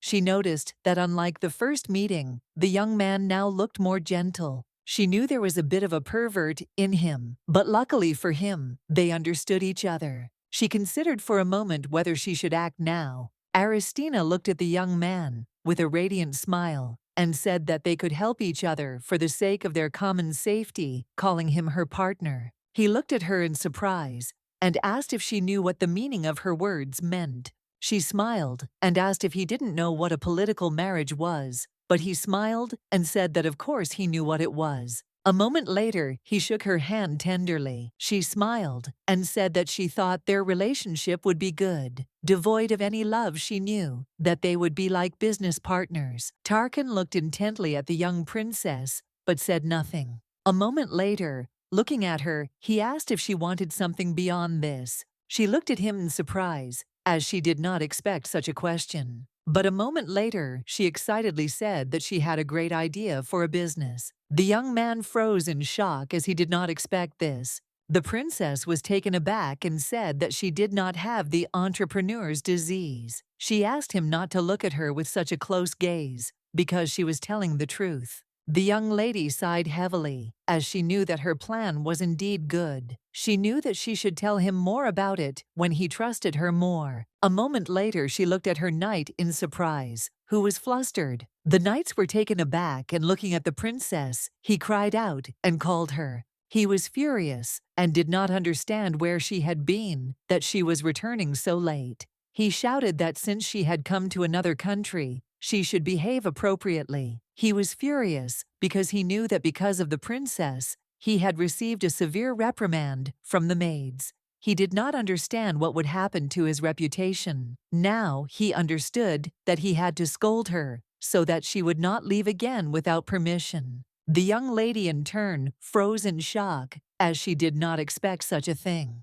But a moment later she was taken aback as she found herself in the presence of her future husband. The knight looked at His Highness in surprise and asked in bewilderment why he was here. Tarkin looked at the knight with anger and said that he thought he heard something. The knight was taken aback and told the young man that these were just the internal affairs of the Empire, and he should not pay attention to it. He looked at the princess in confusion, as he did not know what to do. He looked at the princess with fury and nervousness, as he hoped that she would quickly calm her future husband down. She looked at him in surprise, as she did not understand why she had to do this. Tarkin looked at the knight with cold fury and a grin, and said that he had just heard some words that concerned his bride. Tarkin looked at the knight with cold fury. Tarkin, looking at the trembling knight, said that a dog that bares its teeth at its master is useless. The knight was taken aback by Tarkin's gaze, as he understood that his end had come. Tarkin struck the knight with cold fury a few seconds later. In turn, the knight flew head over heels across the ground. The young lady in turn watched everything that was happening closely. She appreciated the good blow of her future husband. Tarkan came closer to the knight and pinned him to the ground. The knight was in shock. He writhed and screamed that he was a knight in the great empire, and for this reason, he would file an official protest. Tarkan sighed heavily and agreed with his decision. He turned around and looked intently at the young princess. Looking at the princess, he said that the knight was her faithful dog, so she had to make a decision. He looked closely at the young princess, wondering how she would handle this situation. The knight was in shock. He writhed and screamed. As he was puzzled and agitated by Tarkan's behavior, he shouted furiously at the princess to tell her future husband to quickly remove his foot. He was shocked and did not understand why the princess was not in a hurry to pacify the savage. He saw that she was looking at them in confusion. He was furious because he thought that she was just stupid. The young lady looked at the knight intently. She was surprised that at such a moment he was able to think about such things, but she knew they always behaved this way. On the way, the knights mockingly discussed the princess. They saw that she spoke little and was not distinguished by intelligence, but she was obviously pretty and had a figure. They understood perfectly well that now she was a little dirty, but when she washed herself, everything would change for the better. They mockingly said that she would be grateful to them, and if such beautiful knights, as they gave her their love, because she would soon have a marriage with a wild monster. The young lady was shocked when the knight looked into the carriage. He mockingly asked the princess for forgiveness because he did not know that she was going to change her clothes. He smirked and said that he should have opened the window later because he missed the beautiful view. The young lady was furious as she understood that the knight was now asking her for help. She came closer to her suffering husband and gently took his hand. The princess looked at the young man with a gentle smile. In turn, the knight was very happy because he realized that the princess would save him. The princess looked at the young man with a smile and said that husband and wife are one body and one business. Aristina, she looked at Tarkan with a grin and asked him to step on the knight again. Tarkan froze in surprise, as he didn't expect to hear something like that. The knight in turn looked at the young princess with bewilderment, as he did not expect such a thing at all. Tarkan looked at her with a joyful smile and said that he would do everything as his bride asked. The knight was taken aback and trembled with fear, asked the young man to wait and not to jump to conclusions. But Tarkan did not listen to his whining. He came closer to him and with their cold fury struck. Some time later, the knight was sitting against the wall completely beaten. Tarkan looked at his subordinate intently and told him to take the knight to the dungeon. The young lady thought for a moment and remembered how she touched her fiancé's hand, as it was very strong. She looked at him intently, as she knew that since he was a warrior, he could easily deal with knights. She looked at the young man with a joyful smile, because she now understood him. She knew that he enjoyed beating others. She respected his tastes, because thanks to him she also enjoyed the moment. She looked at him intently, because she knew that he was a very good person. Although a pervert, a moment later, the young man felt some kind of sinister look on himself. The young lady walked slowly into the room and stood there in surprise for a moment, wondering if this was her new bedroom. She knew that, although she would only be using it until the wedding ceremony, everything in it was perfectly tidied up. It seemed to her now that she was truly welcome in such a place. She knew that others said that she came to the kingdom to die, but she was really glad that she was marrying by convenience. She knew that it would be nice to have tea and desserts with her future husband next time. A moment later, the maid came closer to her and called her.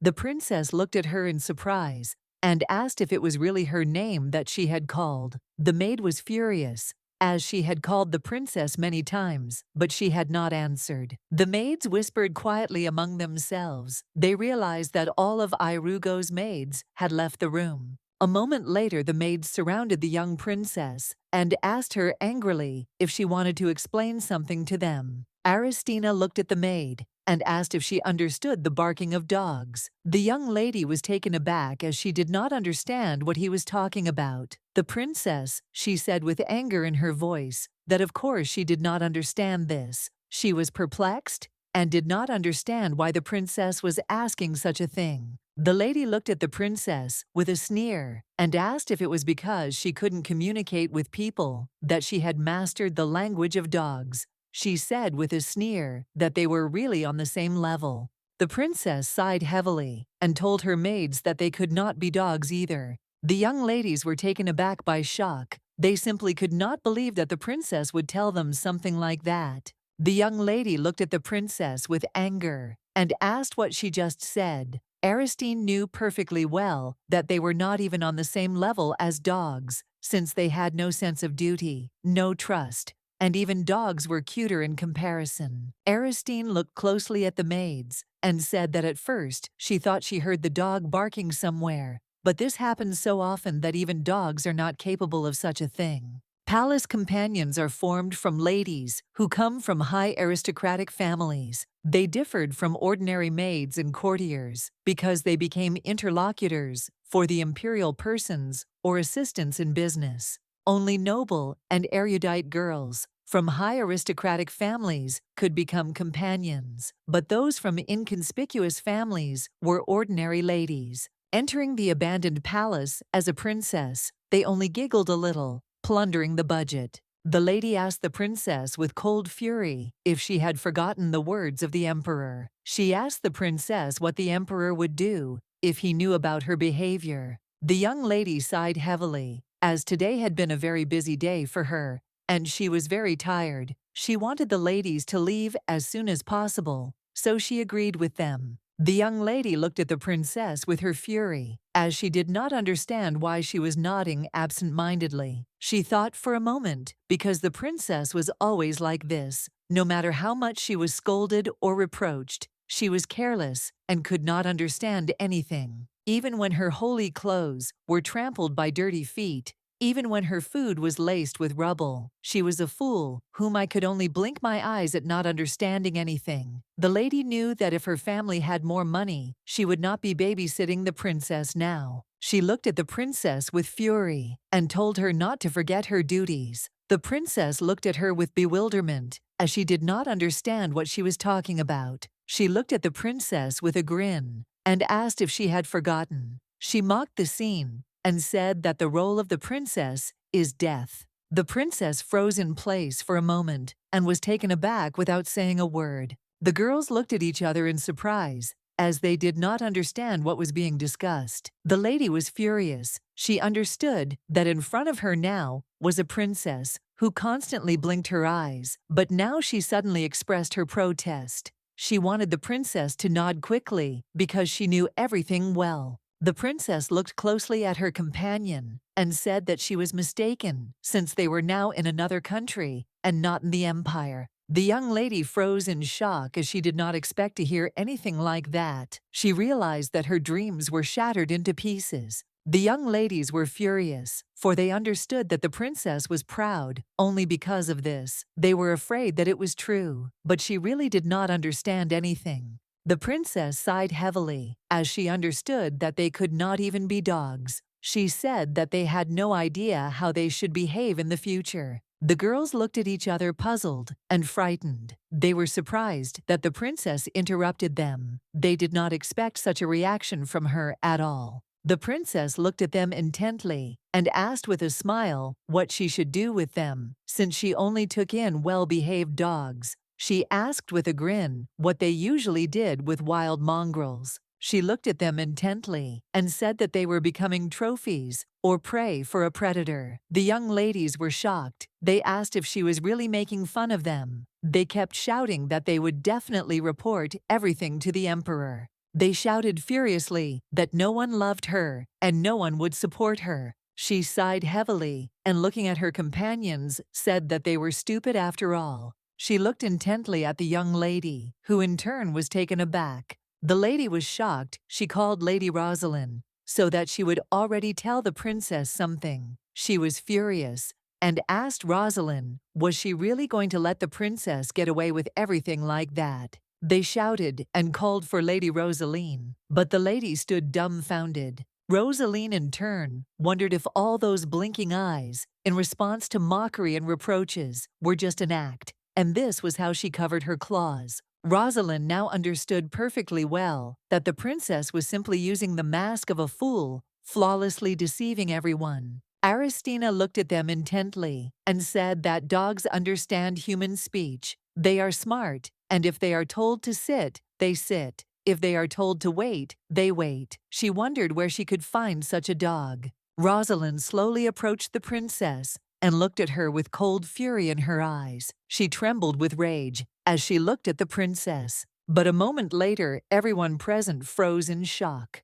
Aristina, in turn, also looked at the companion with bewilderment. Rosalind knew perfectly well that the princess was deceiving everyone perfectly. But all this time it was she who mocked the princess the most. She understood perfectly well that if she were dumped into the hands of a princess in a kingdom where she had no connections, she would have no choice but to bark in order to survive. The young ladies were shocked as they saw Lady Rosaline barking like a dog.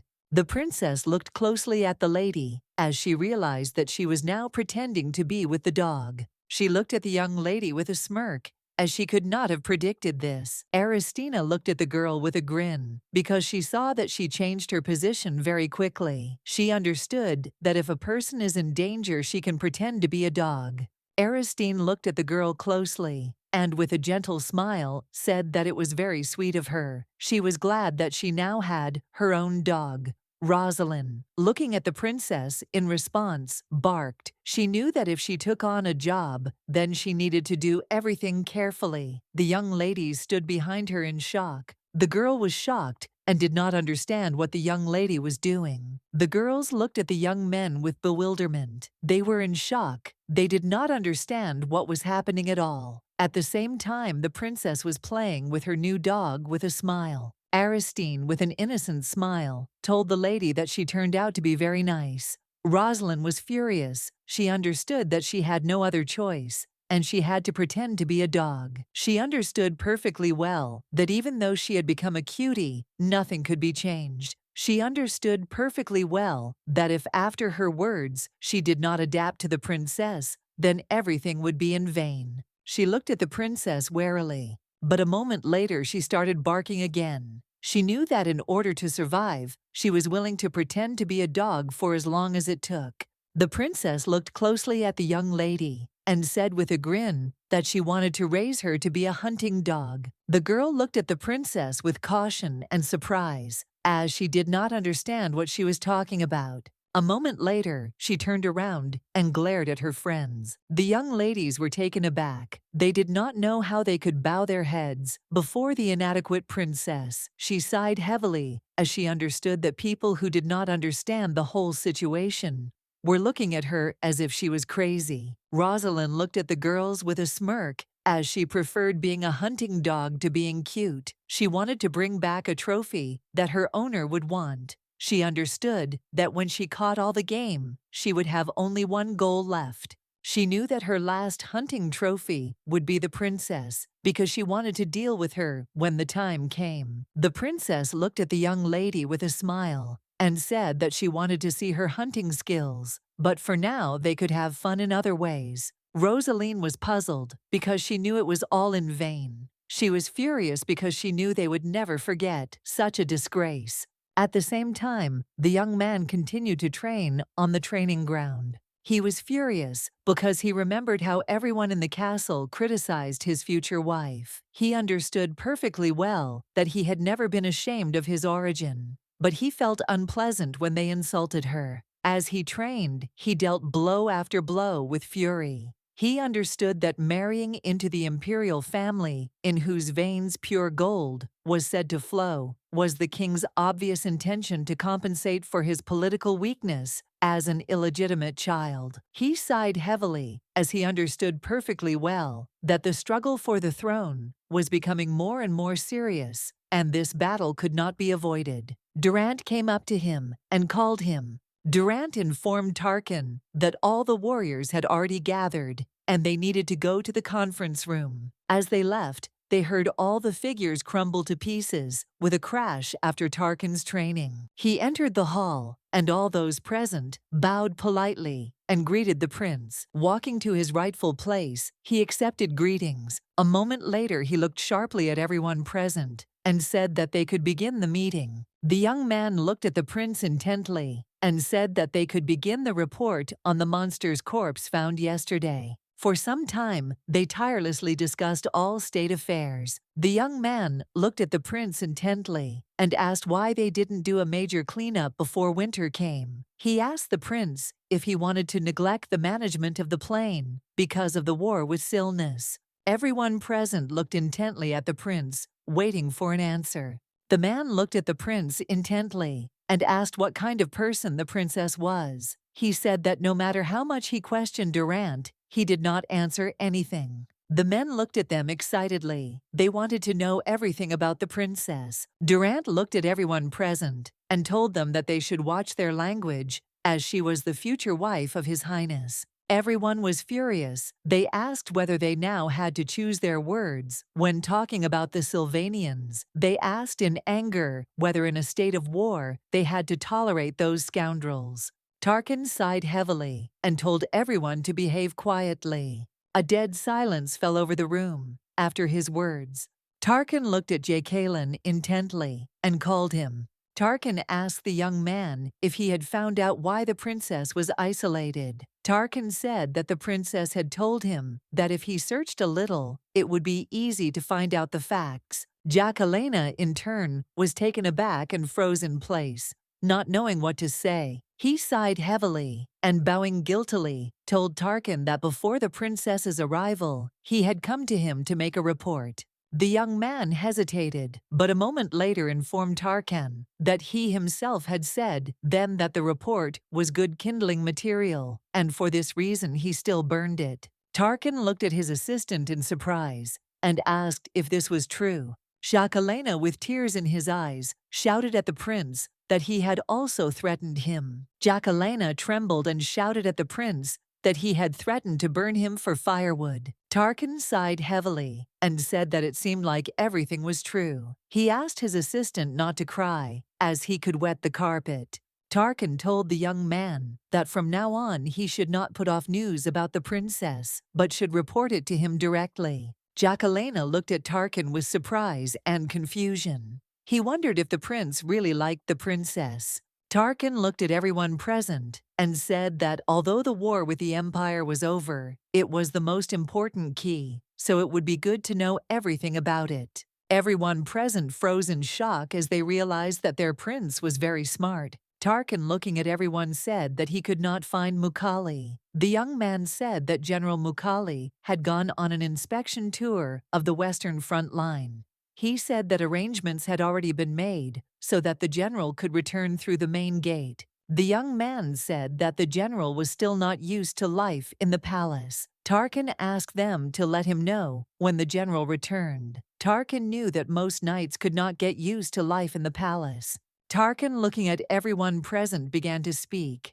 The men looked at him warily. The young man sighed heavily. He understood perfectly well that they were still in the process of negotiations with the empire. But because Togo was currently discussing a peace treaty, they were not too relaxed. The man looked at the prince intently, as he knew that they would accept any order he gave them. The prince looked closely at his subordinates and ordered them to contact the cook, who was skilled in making cakes even if he was from another palace. The men told the prince in unison that they would do everything, but a moment later they froze in place in bewilderment. Opening her eyes, the young lady saw that it was already a beautiful day. She sighed heavily as she realized that she had slept like a log. She was a little puzzled because she knew that she had not slept for a long time. Clean, in clean clothes, and on a firm bed. She did not want to get out of bed at all because the blanket was soft and the bed was warm. She froze in surprise, looking at the bed as she saw that it was returning to its original state. A moment later, she rose up with lightning speed and sat on the bed, but froze in surprise when she saw her future husband.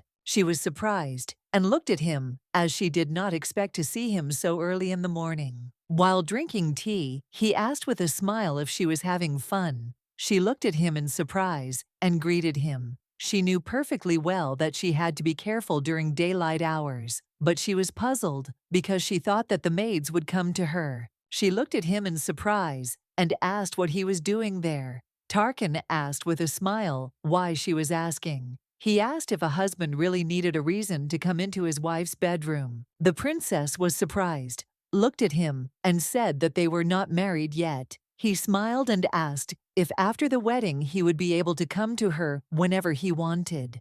The princess looked at him in surprise and calmly said that this was not so, and she did not expect him to have free time at all. The prince was taken aback as he had never heard anything like this in his life. She said that he should have just woken her up and not waited around doing nothing. She asked if he really didn't have his own things to do. The prince sighed heavily, holding back his rage. As he was about to wake her up, he was Eros and wondered why he hadn't done it. Initially, when he came to her, he first waited for her outside, but the maid told him that the princess had not yet woken up.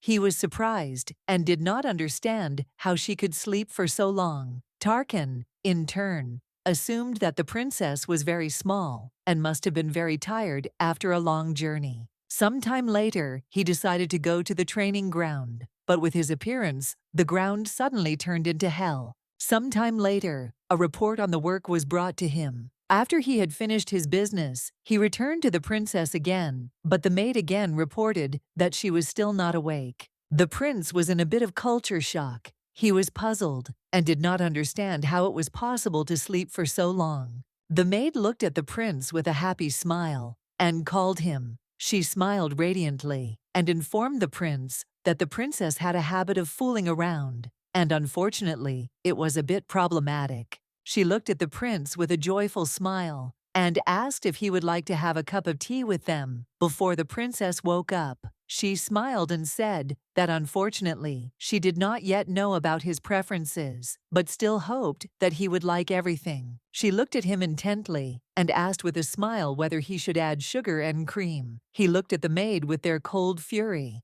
The prince looked closely at the maids as he realized that they were the same companions who had mocked the princess when she first arrived in their kingdom. He was furious as he knew that the ladies of the court were standing before him, unnaturally blocking his path. He wondered if they had been mocking her, and the poor princess was now sitting and crying, calling for him. With lightning speed, he ran into the room of the young princess. The maid was in shock. She did not understand how he could break into the room of a sleeping lady. She screamed that even though he was a prince, he shouldn't have done something like that. For a moment, the prince froze in surprise when he saw the princess sleeping quietly. He was surprised and puzzled as she was fast asleep in bed. He slowly turned his gaze away from the princess as he realized that no one was making fun of her and she was simply quietly basking in bed. Aristine looked at the prince in surprise, as she did not understand why he looked away from her. She was confused and didn't understand why he had just become embarrassed. She realized that there was a man sitting in front of her, looking at her, unable to wake her up.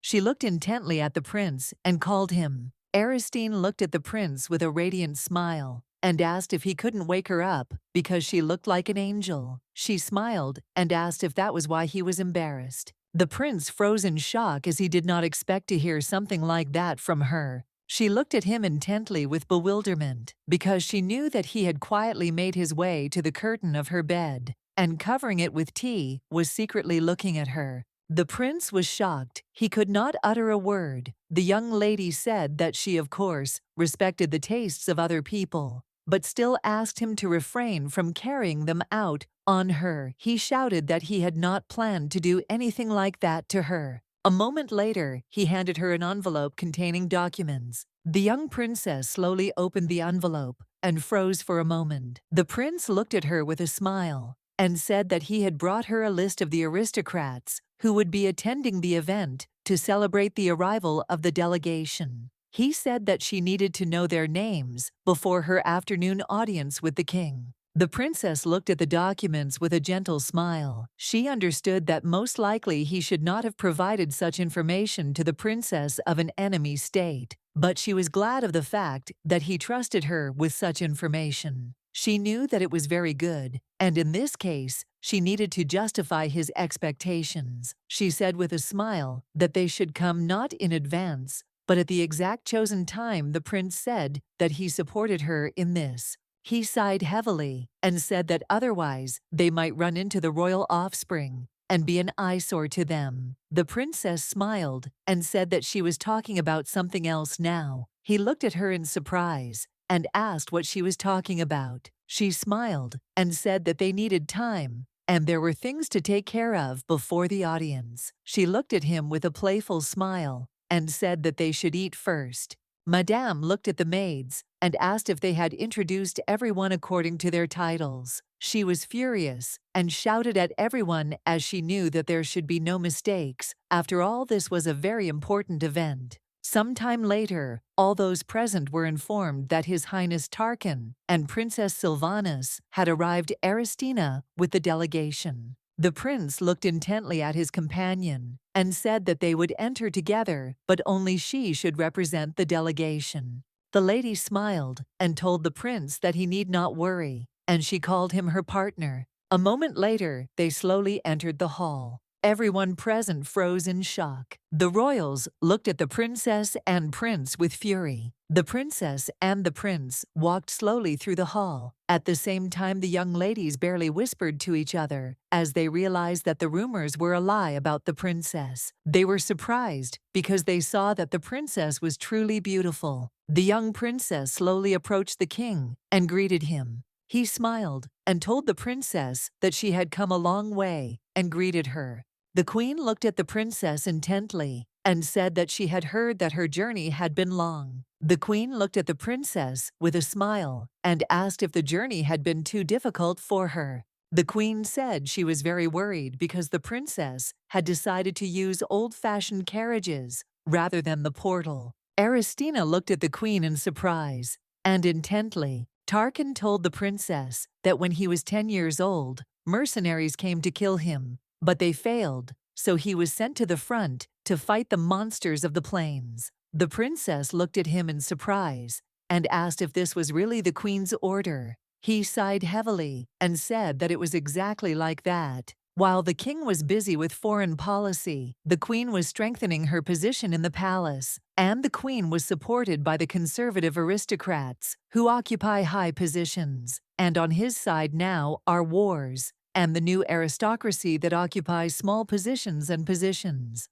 The princess was surprised by everything that was said. She understood perfectly well that the queen had sent the young man to the battlefield to die. She understood perfectly well that the queen would not be afraid of any means or methods to put her son on the throne. She saw that the queen seemed very gentle on the outside, but if you look deeper, she was not like that. The queen said with a smirk that the portal had been locked for many years of war, but it had been opened again. She asked with a smirk and told the princess that she was not a despicable girl who was not allowed to use the portal. The princess looked closely at the queen, for she knew that when she had gone to meet the king, the royal children had praised her, knowing how dirty she had been upon arrival. She sighed heavily, knowing that this was the royal family's style, but it wouldn't work on her. The young princess said with a smile that she had set out on a journey to stop the rivers of blood that were flowing in the war, so it didn't matter how difficult the path was, she didn't care. She looked at the queen and said that because of the war, the common people of both countries suffered.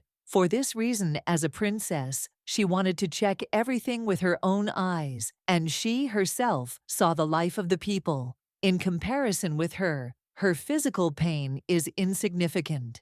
The queen looked at the new princess with a smile in turn. She was burning with anger and wondered if the princess was laughing at her, since the princess was allowed to use the portal. The king looked at the young princess with a smile and said that it seemed that the emperor had raised his daughter well because she herself decided not to use the portal. Everyone present began to whisper that the princess was very kind. And in truth, if she had no reason to do so, she would have gone through the portal. The man, grinning, looked at the princess and said that this was a great happiness He told everyone with a satisfied smile that he thought that since she was a princess, she would act arrogantly, but she turned out to be an easygoing person. Sciella said that he was deeply touched by the princess. The young man looked at the count in surprise and said that this was too much on his part. He looked at the young man in surprise and said that this was a great thing. He looked at the princess intently and shouted that if Anna did not want to show herself at her best, she would have put aside her pride and appeared in the attire of their kingdom.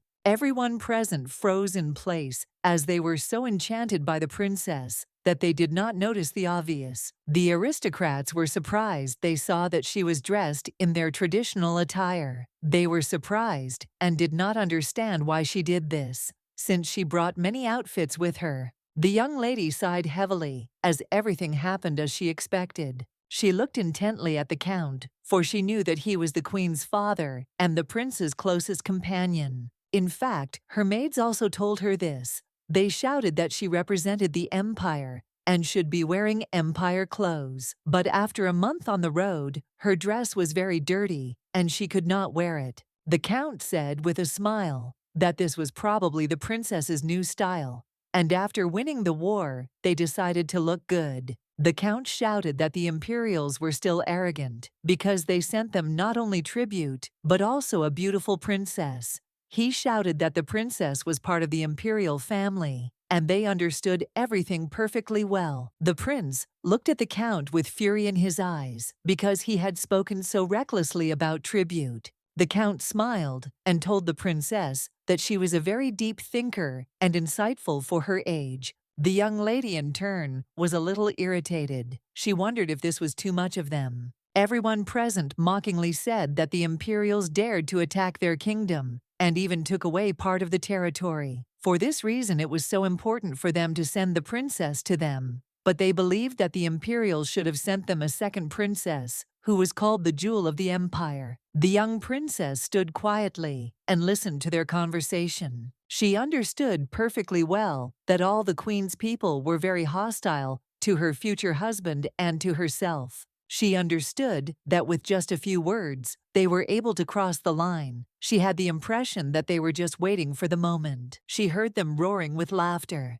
The princess looked at everyone present and said that it was very strange, because the princess standing in front of them was ending the long-standing hostile relations between the states, and in order to establish peace, she told them that she had arrived in a carriage and was wearing their traditional attire, and they were making statements that were undermining the meaning of peace. She looked at them with a smirk and said that it sounded as if they wanted to start a war. The count was taken aback. He looked nervously at the princess and said that her words were very dangerous because they had just recently signed a peace treaty. With a nervous smile, he asked how he could allow himself to say such words. Aristina looked at him with a smile and, agreeing, said that he had not even had such an intention. He sighed heavily as he realized that trouble had just almost happened. The count smiled and said that he was very glad that they had cleared up this misunderstanding. He understood that if he went further, he could be accused of disobeying the king.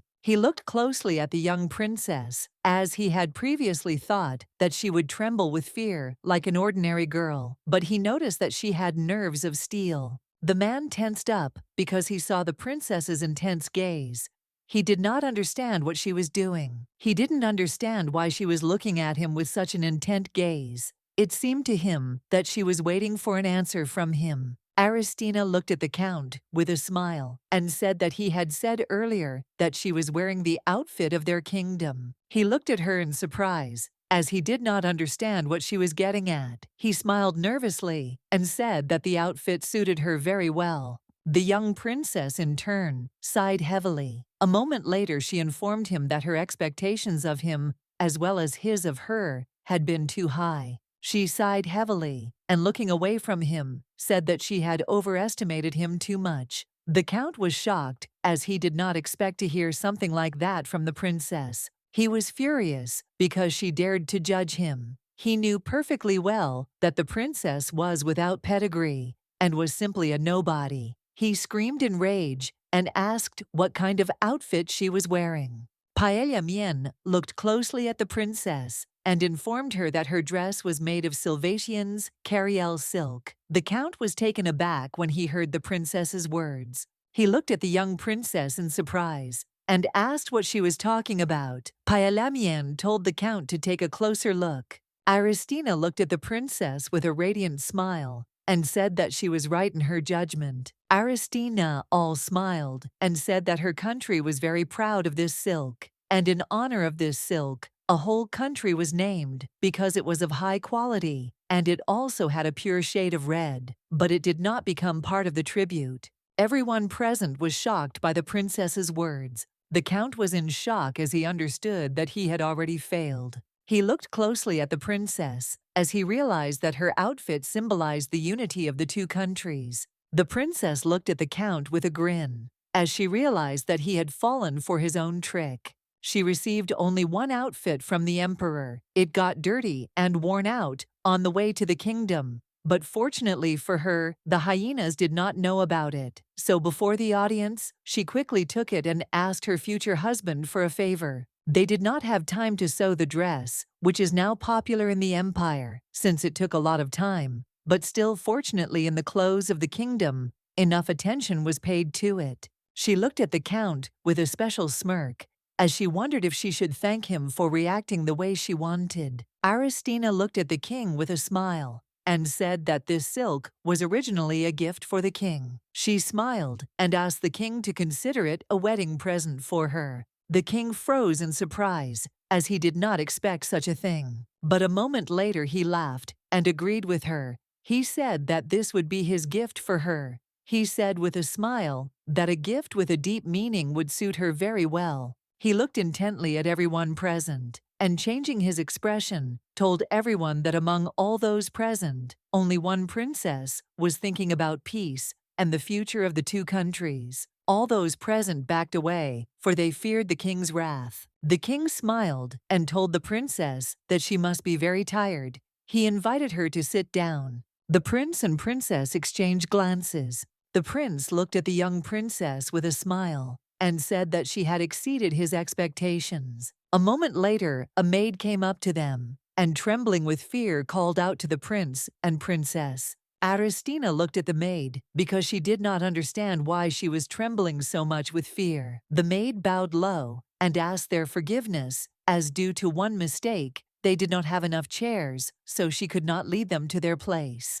The young people looked at the maid in surprise, as they did not expect such a thing. The king looked at the queen with fury and called her. The queen looked at everyone present in surprise. She said that it seemed that her chief maid had made a mistake. The king looked at her in surprise and asked if she hadn't checked everything before the celebration. The queen sighed heavily and informed the king that it was her mistake, for she was excited by the fact that the war was over and the old hostile relations were no more. The prince and princess looked closely at the king and queen, for they knew that the queen was lying now. The queen was excited, looked at them, and asked what they should do now, since they only needed 2 chairs. A moment later, the queen pointed to an empty seat and informed them that they could sit there. The young people were taken aback, as they knew that things were bad, because the queen wanted to seat the prince and princess in the most insignificant place of all. There were only places for servants there. The king looked at the queen with anger, but she asked him in bewilderment what had happened. She told the king that they could no longer force people to stand because it might give the impression that they were being punished.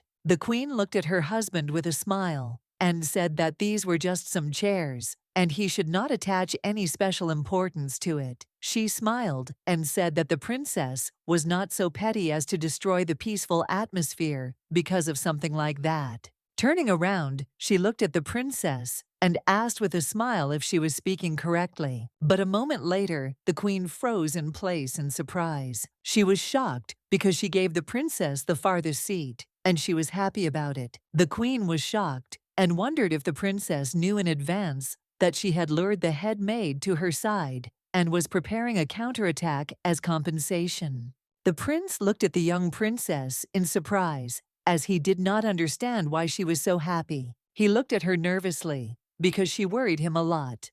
The prince was puzzled because his instincts screamed that when she had that expression on her face, something dangerous was happening. Now the past flashed before his eyes. He was worried because he knew that she could do something. The prince, with the speed of lightning, took the princess by the arm and, looking at the queen, said that the reception had not yet begun and she already looked drunk. The queen looked at the prince in surprise and asked what he was talking about. The prince looked at the queen and said that otherwise she would not have seated the princess in the most remote place, because the princess herself could be called a symbol of peace, and he could not believe now that the queen wanted to seat such a person in the most insignificant place. The prince looked at the queen with a grin and asked if she was already suffering from something other than drunkenness. From his words, one could understand that he was almost directly asking if she had gone crazy in her old age. Everyone present was in shock as they understood that the prince had just declared himself in front of the entire high society.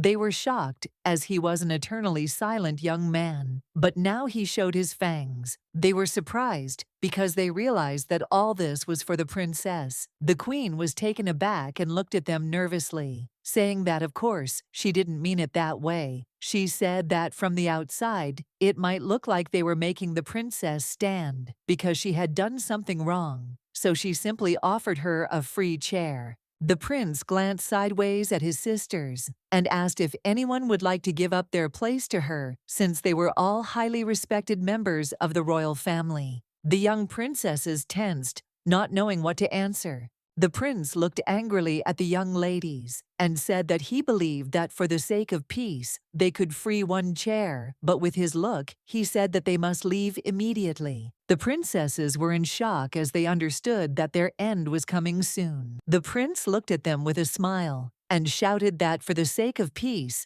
and for the sake of the beautiful princess, he would of course give up his place. Tarkan thanked his brother with a smile, and from the bottom of his heart, Tarkan looked at his bride intently and said that she could come and sit down, but a moment later he looked at her in surprise as she did not respond. She looked at him intently and informed him that this was not enough because the husband and wife should be close. She looked closely at the young prince and knew that everything was right because her business partner was trying so hard for her. She knew that they had already gone very far, and she could not allow them to seat her fiancé separately from her. The young princess was very positive because she wanted to secure a place for her future husband. The young princesses tensed up because they saw that they were coming. Stalina was very excited and trembled with fear because she was well aware that she had previously teased the princess very much, and now she could easily take it out on her. She was worried and didn't know what to do,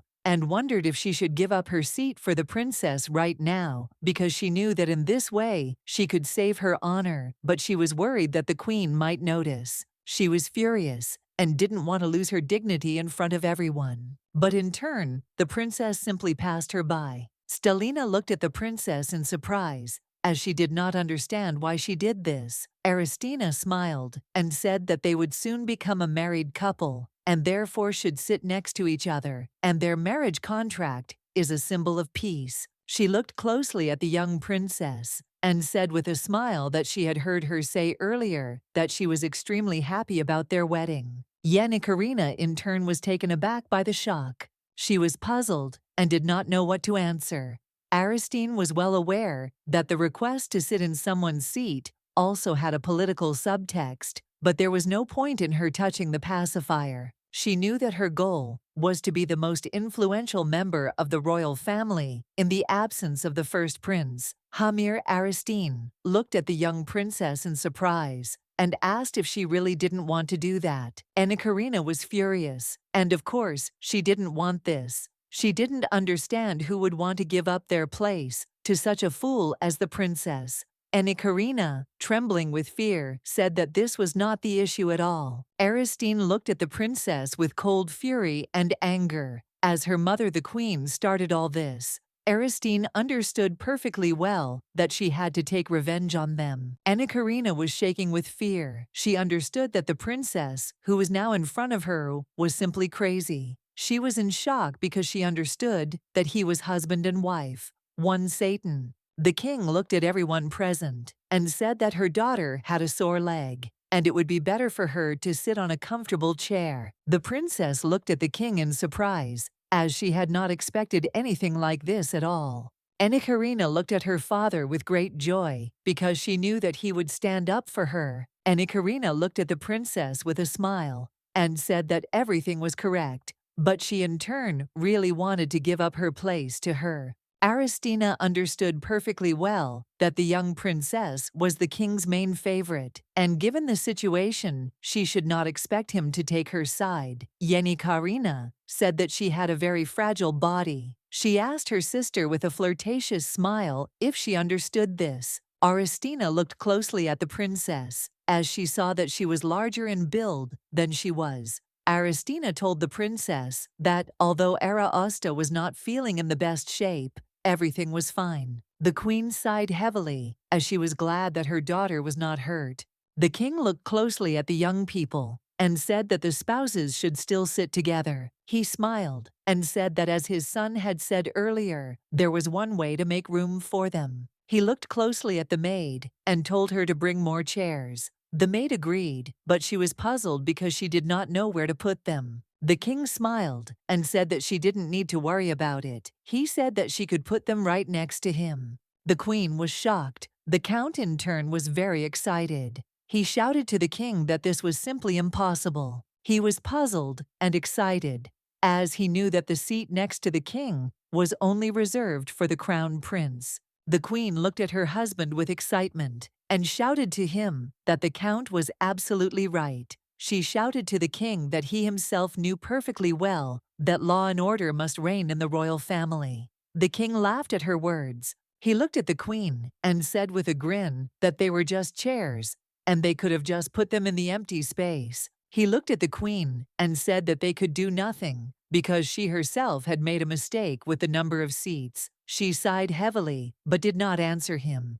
A moment later, the young people, arm in arm, walked towards the place. At that moment, not only the people who supported the queen, but also the neutral aristocrats, balancing between the two brothers, were deeply shocked. The young princess was the center of everyone's attention. She looked at everyone present intently and in surprise, as she noticed that from above, everyone looked very small. She was glad, because from this position she could easily survey the entire hall. The prince looked at his bride in surprise and asked if she was really looking for someone. She looked at him in surprise, as she had not expected such a question. Tarkan said that when the queen gave her a distant seat, her gaze was directed somewhere to the end of the hall. He moved closer to her and whispered softly in her ear. He wanted to know who the man she was looking for was. He wanted to know who the man was. The princess froze in place for a moment. She looked at the prince intently and said that it was a business secret, and also asked him not to approach her so abruptly because he had frightened her. He looked at her in surprise and asked what she was talking about. A moment later, he sighed heavily and said that he felt like she didn't want to tell him about it. Tarkan casually informed her that if her idea didn't cause any problems, then he didn't care. She looked at him in surprise and sighed heavily, since he did not start asking her about everything. The princess looked intently into the distance and saw the very same man, because she had previously seen him through the emperor's eye. A month ago, on the way from the empire to the kingdom, she saw the future while collecting water. The young man looked intently at the princess and said that even though he was a non-entity, he still wanted to be hers. He hoped and begged her to accept him. She looked at him with a joyful smile and said that he would now be hers. He looked at her in surprise and asked if everything would be okay, because she knew everything about him. She said that he didn't need to say such words because she understood everything perfectly. She said that he would become the best in this country and even in the entire continent. She knew that he would become the best blacksmith, and she would help him achieve his goal. She sighed heavily as she remembered a piece of her little vision. To be honest, she was a little surprised then seeing such a picture being a bride. Initially, this image seemed to her like an excerpt from some novel. However, the young princess was very glad that they unexpectedly met at the banquet. The prince, in turn, caught the eye of the young man, at whom the princess was looking intently. He looked away from the young man, as he was very displeased. The lady, in turn, understood perfectly well that the blacksmith would become the main workforce in her business. She really wanted to talk to him right now, but she knew perfectly well that she had already made a great noise today, so she had to sit quietly until the end of the party. She knew that the queen was looking at her with fury. The young lady looked closely at the blacksmith and was taken aback when she saw that his hand was fine. But in the future that she recently saw, he was crippled, as he was missing the thumb on his right hand. She was puzzled because she still did not know what kind of relationship there had been between them. Then she did not understand why she stood her ground so confidently. The young princess, in turn, really wanted to prevent the tragedy before it was too late. She sighed heavily and began her meal, but was still lost in her thoughts and decided that she needed to find out about the young man after the banquet was over. But a moment later she was taken aback and came to her senses as she had eaten a wonderful dish. She was shocked because the structure of the meat was very juicy and sinewy. A small piece melted in her mouth. She looked at this dish with admiration. A moment later, the maid brought them some jelly. The young lady, in turn, was very happy. She ate the wonderful dessert with pleasure. A moment later, the young princess was taken aback as she noticed with annoyance that she had eaten everything very quickly. The prince sighed heavily and pushed his dessert towards her. She looked at him in surprise, but he informed her that he did not like the dessert. She was surprised, but still asked if she could eat it then. He sighed heavily and said that she was free to do as she wished.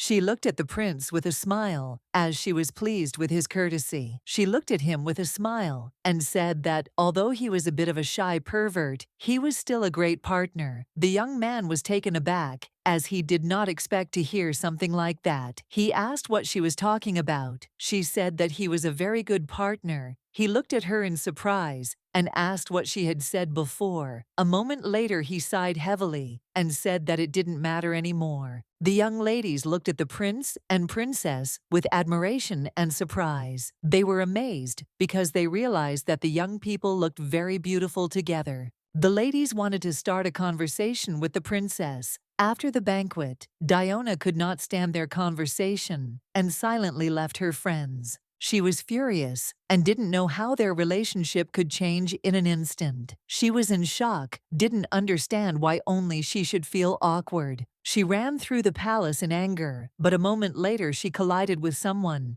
and screamed. She fell to the ground, but looked at the young man in surprise, as she did not know who she had collided with. A moment later she looked at the knight with a smile. The young man looked at her in surprise and asked what had happened to her. As he saw that she was in tears, he asked excitedly if this was all connected with the prince. The young lady was taken aback, not knowing what to answer, but a moment later she burst into tears again. She sighed heavily and said that the gentleman was bothering her a lot, and she was also worried about the fact that his future wife was interested in another man. The young man looked at the girl with anger and asked what she was talking about. After the official meeting between Irugo and Sylvanus, the gloomy palace of Tarkan came to life for the first time in a long time. This happened not only because the princess turned out to be elegant and beautiful, but also because of the incident in which the queen was humiliated. The girls were delighted with the princess. They saw that the princess and the prince were very suitable for each other. Everyone was looking forward to their wedding. The princess knew that the kingdom produced a large amount of high-quality steel. She wanted to connect the blacksmith she had found with the metallurgy of the kingdom. At the same time, she could fulfill the king's wish and get rid of the stigma of being a barbarian country. A moment later, the princess was called by a maid. The princess looked at the maid in surprise, as she was very happy. The maid asked the princess if she had heard that her wedding dress would be made using Sylvanian fabric and the traditions of Irugo, as at the banquet. Aristina still thought that her efforts were not in vain. The maid told the princess that the designer sent her sketches. She wanted to ask the princess which one she liked. The young lady sighed heavily because she knew that the outfit would be in Irugo's style. She mockingly told the princess that she called such an outfit a symbol of peace. The maid was shocked by the lady's words. Rosalind screamed at her with rage and asked how she could speak so disrespectfully about the princess. Rosalind was furious because the girl laughed at the princess's achievements, and she did not understand how the lady could be called her maid. They argued very loudly for some time, and the maid shouted angrily and said that if they wanted to continue arguing, they should do it outside. The princess sighed heavily as they continued to quarrel. Aristine knew that she was now living a peaceful life. The chambermaids were arguing among themselves, so they did not have enough time and energy for her. Her nights were replaced, and she also ate well and slept well. After the maid had driven the ladies away, she informed the princess that a wedding only happens once, and that it was not the princess's fault. She asked the princess what she wanted. The maids looked at the young princess intently and told her firmly that she must tell them, and they would do everything. She looked at them in surprise as she saw that they were trying too hard, but a moment later she still said that she had something. They looked closely at the princess and asked what she wanted. She smiled and said she wanted something soft. She smiled and said she wanted something soft to put her in a better mood when she went to bed. The prince, in turn, froze in surprise in place near the princess's door. The maids looked at the princess with confusion and admiration, as she had exceeded their expectations. She looked at them in surprise, but still said that she didn't want a wide one, but one that wasn't too narrow wouldn't work either, because no matter the size, there would still be room. The young maids understood perfectly well that the prince and princess would sleep in each other's arms. The prince was stunned by the princess's words. The maids happily told the princess that they would go away to find the perfect thing for her. As she left, the maid said with a joyful smile that the master would also be surprised, but she froze in surprise and shock when she saw the prince in front of her. The princess looked at the prince intently and said that he could come in. At the same time, young ladies were fighting in the street. The young man slowly approached them. They looked at the young man with fury as they heard him say something to them. He looked at them intently and with fury. The young ladies were taken aback when they saw the knight. He looked intently at the young ladies and said that they must tell the princess that a general wanted to visit her. The young ladies were shocked as they did not expect to hear such a thing. They knew that the general was the closest person to Prince Tarkan. They froze in surprise because they saw his terrible scars on his face, and they also heard that he was afraid of the soldiers because of his monstrous physique. He looked at them with cold fury and asked why they were still looking at him. He said that they had to lead him. The maids were taken aback because they did not expect such a thing, but still agreed with him. They were puzzled and did not understand why he needed the princess. The general looked at the ladies with contempt as he saw that they were cowardly. He thought that their mistress was the same. He understood perfectly well that his friend did not throw words to the wind. He remembered her brother, who was also a devoted warrior. He was so devoted that he was willing to sacrifice his life for everyone. One fine day he told the prince that he would become bait to catch the monsters. The general knew that the young man was a very loyal and handsome young man. Chandra looked at the general with a smile and said that if something happened to him, he should take care of his younger sister. The general was puzzled because he knew that something irreparable had happened to his friend. For a moment he thought because he remembered the girl. She said that she only wanted happiness for the prince. She sincerely wanted the prince to find a good companion and live happily. She was very excited then, as she assumed that the princess would soon get married, but she already had another man in whom she was very interested. The young man was furious, as he knew that they could allow such a thing. A moment later he angrily hit the wall with his fist. The young ladies were shocked, as they did not expect such a thing. He understood perfectly well that if the princess was liked by everyone, then her admirers were hasty. He was furious and didn't understand how Diona was any worse. The general was furious. He wanted to quickly find evidence and reveal the truth about the princess to everyone. There was a famous experiment called Pavlov's dog.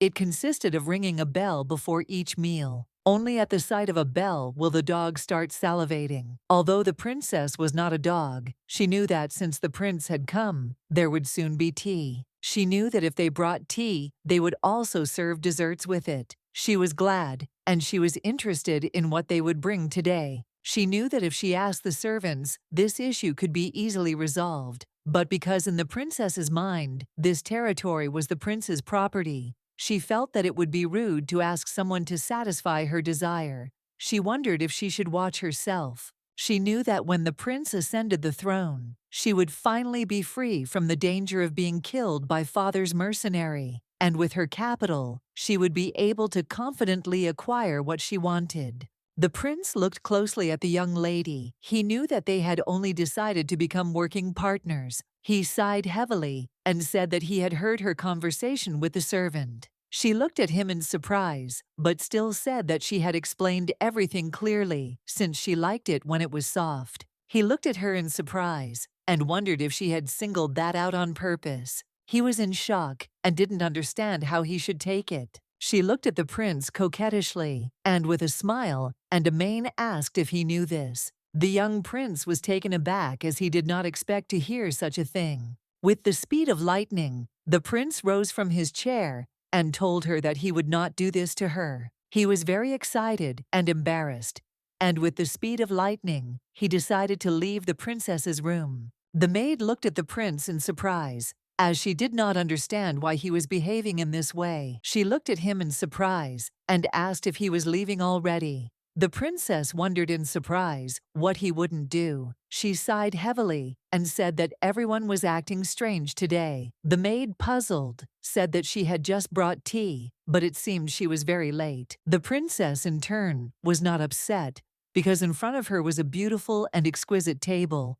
She was glad that she could eat several portions of exquisite desserts. The young lady, in turn, slowly began to eat, but suddenly, unexpectedly, for everyone, the maids ran into her room and hurriedly shouted that something bad had happened. They excitedly shouted to the princess that the general had come to her. They were surprised and puzzled because they did not know what to do. They said that the general persistently asked to be brought to her, so they had no choice but to quickly come to her. They were excited, looked at the princess, and said that she must quickly drive him away. Aristine thought for a moment, since she had not heard of the general before and had not seen him at the banquet. After long stories from her maids, she understood who they were talking about. Looking at them, she still decided that they should invite the general to come to her. The maids were taken aback and froze in shock. But still, some time later, the young general came to the princess. He came closer to her and introduced himself with a grin.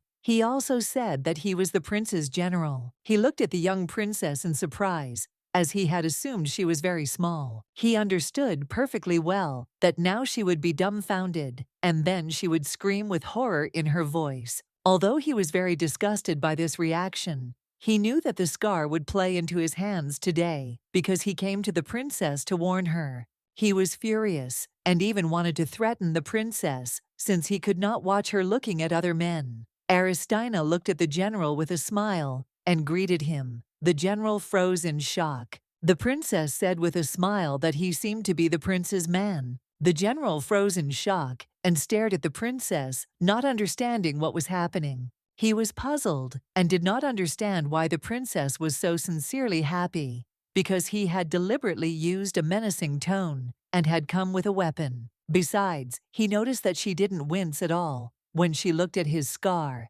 He was furious, and he knew that it didn't matter at all now. He looked at the princess with cold fury and said that he had heard that she had recently been asking about another man. The young princess, with the most unperturbed look and a radiant smile, said that everything was correct. The princess asked the general if he wanted to sit down since her neck was already hurting. The general froze in shock, staring at the princess as she commanded her maids. The princess thought about her fiancé for a moment. She knew perfectly well that she was at a banquet. He asked her why she was showing interest in this man. He really wanted to know why she was looking at him so intently. She sighed heavily as she understood perfectly well that unfortunately she could not tell him, and only answered that it was a business secret. But she understood that in order to find out more about the young man, she needed to explain everything to her groom, and also to unite the forces. However, after the reception, her fiancé unfortunately became grumpy. For this reason she had no choice but to turn to the servants, but to her regret, her inquiries bore no fruit. But she was very glad, because just in time, her fiancé's servant appeared before her. She remembered how her fiancé was a little shy at the banquet. She sighed heavily and thought with an innocent smile that her fiancé felt emotionally guilty about that time. The general looked at the princess with surprise and bewilderment, since he had not planned at all to sit and drink tea with her. He was confused and didn't understand what was going on and why he was sitting with her. He was shocked and didn't understand how this happened. So he eats some sweet cakes with Princess Thumbelina. She looked at him intently and with an innocent smile asked if he would help. The general looked at her in surprise. She smiled and said that he should help her find a man. The general was taken aback as he did not expect to hear such a thing. The princess looked at him with an innocent look and asked if he would not help her. He sighed heavily and refused the princess.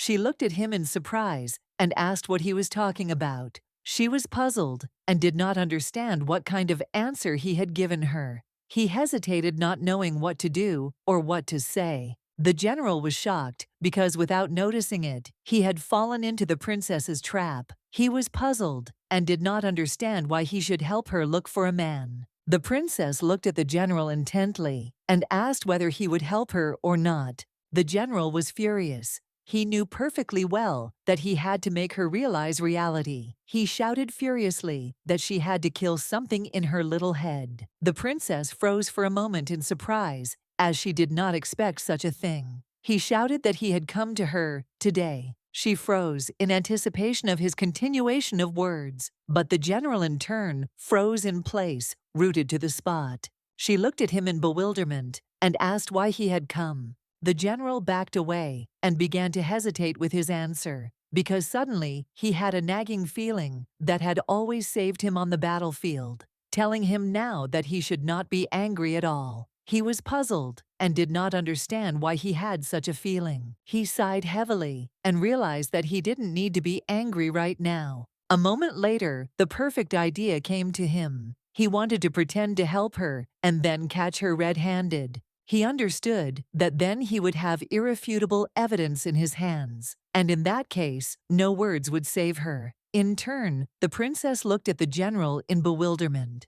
A moment later, he changed his position and, smiling at the princess, said that he had come to help her find out about that man. She looked at him with a smile and said that it seemed so. The princess thanked the general for his help. He smiled and said that there was nothing to thank him for. He was glad that she didn't suspect anything. He thought that most likely it was because everyone was coddling her. She looked closely at the general and said that she was just thinking about what she should do and how. Since she was not yet very limited in her actions, she said that unfortunately she could not send away the maids, but she could still go outside alone and meet him. The young man looked at her in surprise and puzzled, and said that she could continue the conversation. A moment later, the princess said that the servant had told her everything about the young man, but unfortunately, there was still much she did not know. She wanted to know what he likes and what interests him. The general was shocked. He did not understand why she was interested in such things. She looked at him in surprise and asked why he was asking about this.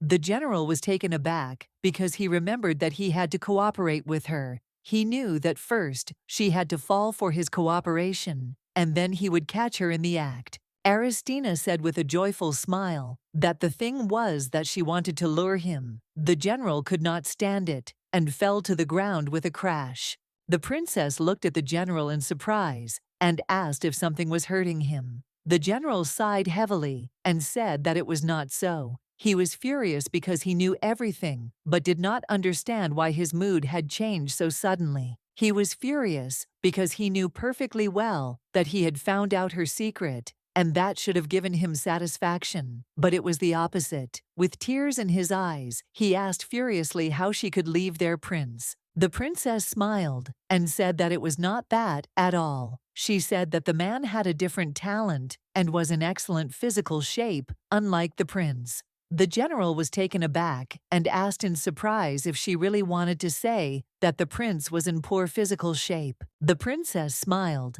and said that he was not in bad physical shape at all. He was just good at something else. The general was shocked. He shouted at the princess to stop, as he did not intend to listen to nonsense. She looked at the general in surprise, because she did not understand why he was inconsistent in his decisions. She understood that he belonged to that class of people who considered their commander to be the strongest man in the world. She sighed heavily because she didn't want to talk about the prince in a bad way. She understood that she just needed to embellish it a little. She smiled and said that she thought the prince was a great partner who was not inferior, even physically. The general was shocked by the princess's words. The general was in shock. He understood that his commander was not yet married, but was already moving very quickly. He understood perfectly well that little girls like the princess needed to be fed twice as much as an ordinary person. He did not understand how the prince could touch her.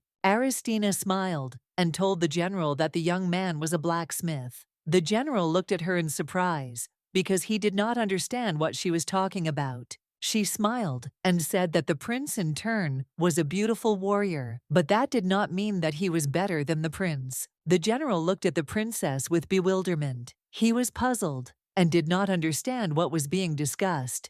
The princess smiled and said that there were many excellent blacksmiths in the kingdom, and she needed just such a one. She frowned for a moment, as she had not intended to say that she needed a blacksmith. She glanced sideways at the young man, as she knew that he was sent by the prince, so there should be no difficulty in digesting such information. The general in turn froze in bewilderment. He did not understand why she spoke about this so abruptly. The princess smiled and said that in order for the kingdom to be able to withstand the ever-increasing number of monsters, an outstanding blacksmith must forge an even more outstanding sword. Aristine told the general that the kingdom had no equal in metallurgy and smelting of metals. Such magnificent art testifies to the history of battles of the kingdom, and the monsters of the Great Plain looked at her in surprise and said that he did not think that the princess knew about such facts, but she turned out to be aware.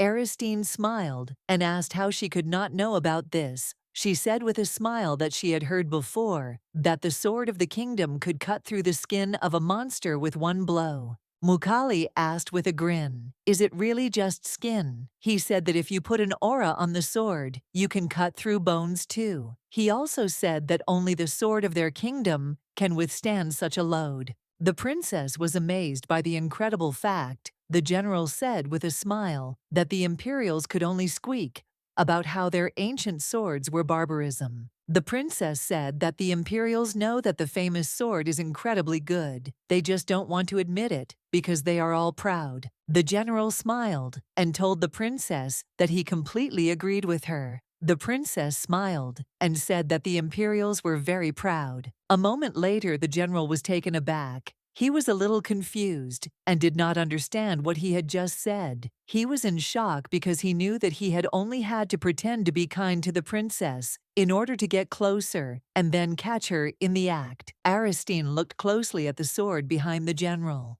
Mukali, in turn, beamed with happiness as she noticed his excellent sword. She looked at him intently and asked with a smile if he also had the kingdom's famous sword. He looked at her in surprise, but at the same time the general was embarrassed. A moment later he said with a playful smile that he had such a sword, and with the speed of lightning, he drew it from its sheath and cut through the air. The princess froze in surprise for a moment. The general's sword was the longest of all for this reason. When it was drawn from its sheath, a strong wind current was formed. The general was in shock. He understood that he was finished. He was shaking with fear because he could not utter a word. He was puzzled and excited because he only wanted to show the princess his favorite sword. He looked at the princess, who had a whirlwind on her head, with a puzzled expression. Mukali was puzzled because he understood that even if she stopped pointing her finger at him and called him a barbarian, he would not be able to do anything to counter it. The general was in shock. He himself did not notice how the conversation about the sword had excited him. He understood perfectly well that if someone saw them now, then everyone would think that he was a bandit who was torturing the little princess or intimidating her with his weapon. He remembered that his friend always grumbled and warned him not to draw his sword from its sheath. The young man told the general that no matter what his intentions were, because of his appearance, he could seem frightening. He understood that the princess would now scream in fear. True, his original plan was indeed to scare the princess, but he didn't want that now. He looked at the princess with fear as she did not make a sound. He sighed heavily because he just wanted to show her his favorite weapon. He understood that he had made a huge mistake, and now he wouldn't even talk to the princess about weapons. The princess looked at the sword with admiration. She saw that it was very polished. She said that you can look into it like in a mirror. The general froze in shock and surprise, as he did not expect such a reaction. She looked at the weapon, as if enchanted, because she saw a clear pattern there. She was glad, because she had never seen such large swords up close before. He looked at the princess in surprise, and asked in a trembling voice if she was okay. The princess looked at the general in bewilderment, and asked why he was asking her such a question. He hesitated and looked away from her, not knowing how to answer the question. He remembered how on the battlefield they called him a beast and asked him to show his terrible face. They mockingly asked him if he was a man or a beast. All the knights shouted that he was disgusting. In the war with the Imperial Knights, he constantly received a charge of mockery in his direction, but they did not embarrass him or shame him, because no matter what anyone said, he received his huge scar in a fierce battle. However, the general really could do nothing about the disgust shown towards him. At first, even his girlfriend shuddered at the sight of him. When every time he appeared, the swarm began mocking and crying, he realized everything. Unfortunately, he could not be near his small and defenseless ones. For this reason, he thought that the little princess would also immediately swallow her tongue out of fear. But both at first, and now he could find neither fear nor disgust in her eyes. The princess looked at the general intently and asked him in a calm manner how he dealt with rust. He was surprised as she asked him such a question, as if he were an ordinary person. The general was amazed because she was looking at him intently with her eyes. He realized that most likely it was curiosity on her part, or the look of a researcher. Mukali saw that she was not bothered by her scar. Her look said that she was only interested in the sword. He was surprised and amazed by the princess, as he did not understand why she was asking how to deal with rust, when in fact she was the princess of the empire. However, he still answered her with a smile. The general said that he takes care of his sword several times a day. She looked at the art with admiration and told the general that it takes a lot of effort. The general said that he does it because the sword is worth his care. Aristine looked intently at the general and asked if she could touch the sword. He looked at the princess with embarrassment, but still asked her to be careful and not to get hurt, because his sword was very sharp, so she could get hurt just by touching it. The general smiled and told the princess that his sword was very big, so the owner's body was strengthened while wearing it. The princess looked at the general with admiration, as she learned a lot of new things. The general, in turn, told the princess about everything with interest. The princess looked at the general with a smile, because she realized that he talked a lot when he talked about his sword. Now she realized that he really loved it. Before, she always learned through the emperor's eye. But this was a funny and interesting experience for her. The young princess listened to the general with one ear, as she had the feeling that she had forgotten something very important. A moment later she screamed, as she remembered what she had forgotten. Mukali, with lightning speed, assumed a defensive posture. Mukali looked sideways at Aristina in bewilderment. He knew perfectly well that just now there was nothing dangerous around them. Aristine looked at her cup of tea, puzzled and upset, as she noticed that it had cooled down. Mukali was shocked. He did not expect this. He was shocked and wondered if it was the tea that made her look like that. She sighed heavily as she was waiting for the tea to get warm to drink it, but unfortunately, it had gotten cold. The general was shocked. He understood perfectly well that the princess could ask the maids to bring new tea. But a moment later, he realized that the maids were frightened because of him. She sighed heavily, for she knew that she would be able to try the tea during the prince's next visit. The princess told the general with a smile that it turned out that she had been too focused on his story and had forgotten about something important. But this all happened because their dialogue was too interesting for her.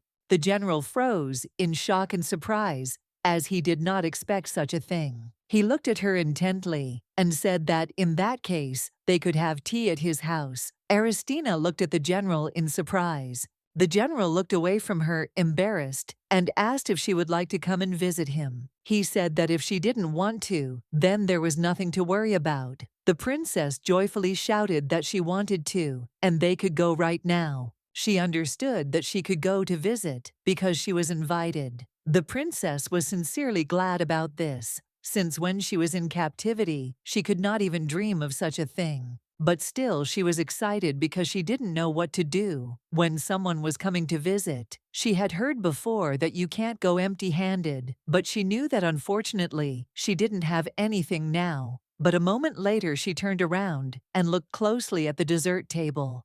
The general thought for a moment. He knew that he was doing everything for the sake of surveillance for the princess, and from a close position. The young lady mentally asked for forgiveness from her fiancé. She was confused and wondered if this would be okay. She looked at the general intently and said that in that case, she would take the cookies. He looked at the princess in surprise and wondered if she would really want to take that very cookie. The general was taken aback. He wondered why he had just remembered the prince's strange recent decree. He realized that the prince had done everything for the princess. She looked at the general in surprise and asked if he didn't like cookies. She said that they were very tasty here, and recently they had become even tastier. The general was taken aback and shouted that that was not the case at all. The maid screamed furiously that they must immediately take the flowers and move them to another place, since the princess would be getting out of the carriage at that place, so nothing should block her path to the ceremony.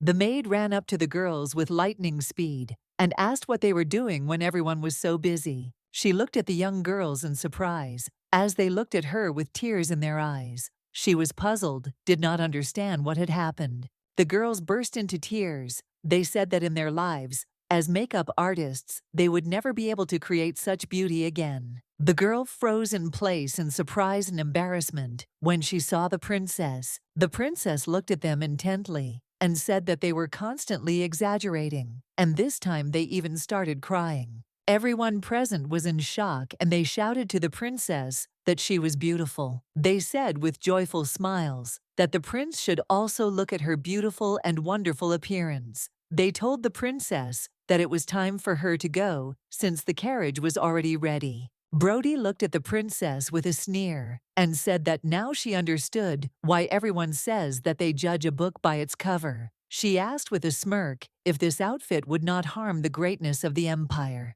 Rosalind looked at the princess as if spellbound, as she had already been admiring her outfit. She was shocked, as after calculating all the expenses on her image, she realized that it cost an entire palace. She came closer to her and looked greedily at her dress. She asked the princess for permission to be her friend. The maids of the kingdom stood in front of the princess with a smile. They happily said that there was no need for this, and the princess did not need to be entrusted with such a burdensome role as her companion, because they could do everything themselves. The maid looked closely at the princess's companions and said that they seemed to be very tired, but for their greater comfort, they had prepared pearl carriages and the most exquisite treats. The princess looked closely at the maid and said with a smile that her ability to appease the maids with the help of climbing was excellent. The princess noticed that the prince's servants were very smart. because they immediately noticed that her maids were careless and arrogant. But unfortunately, it was difficult for ordinary maids to stand up to aristocratic ladies. But the general's visit could have been the trigger, because after his visit, her maids began to do the work of ordinary maids. Although she was grateful to them, she knew that the decision to stand up to the aristocrats was not easy for them. The maid looked at the princess with a smile and told her not to look at her with such a respectful gaze, because she would soon become the mistress of the palace. She looked closely at the princess and asked if she knew that before the inhabitants of the kingdom were constantly in a state of unrest, because the longer the war with the empire lasted, the longer the master was absent. And for this reason, they were not prepared to confront the lands of the monsters. Unfortunately, the others pretended to be unperturbed, but inside they were shaking with anxiety, as they did not know when the monsters might invade. The maid smiled and said that for this reason, for them in a similar situation, the princess became a symbol of hope and peace. The young lady in turn understood them perfectly well. She assumed that her father might now act immaturely. Walking towards the carriage, she suddenly froze in place when she saw the knight. The knight looked at the princess mockingly and blocked her way. He himself said mockingly that she looked completely different until she washed herself. Even after dressing up, she became a beauty. The princess sighed heavily, but did not answer. He said mockingly that she had repeated her sister's hairstyle. He said that he had a very good sense like a knight, and for this reason, he quickly recognized it. She looked at him casually and said that he was a fine fellow. A moment later, the knight mockingly asked her permission to see her off. He extended his hand to her and said that she should answer, but the princess, in turn, departed, not intending to dance to his tune. She turned and walked towards the carriage. The knight froze in shock, as he had not expected such a thing. She sighed heavily, as she knew that he was not worth the ceremony at all. The young man was furious. He did not understand why the princess behaved so rudely, but a moment later he suddenly froze, as he heard his comrades laughing at him. He was furious and did not understand how she dared to disgrace him in front of the others. He was very angry because he understood that the savages dared to turn up their noses in front of him. He understood perfectly well that they should be grateful that such a handsome and high-ranking knight was in front of them. The princess sighed heavily. She understood that the knight below had already received what he deserved, but this young man still could not calm down. She understood perfectly well that after the end of the wedding ceremony, most of the members of the delegation would leave, but still several knights from the guard would remain, and he was one of them. She was worried because she knew that one day the news would reach the ears of the emperor. She was worried that one day the emperor might find out that she was not being bullied, as he ordered. She knew that she had to deal with the knights quickly. The ladies whispered among themselves as they saw that the newspaper men were everywhere. The ceremony was far from over, but the atmosphere was very lively. A moment later, the young ladies were dumbfounded as they saw the generals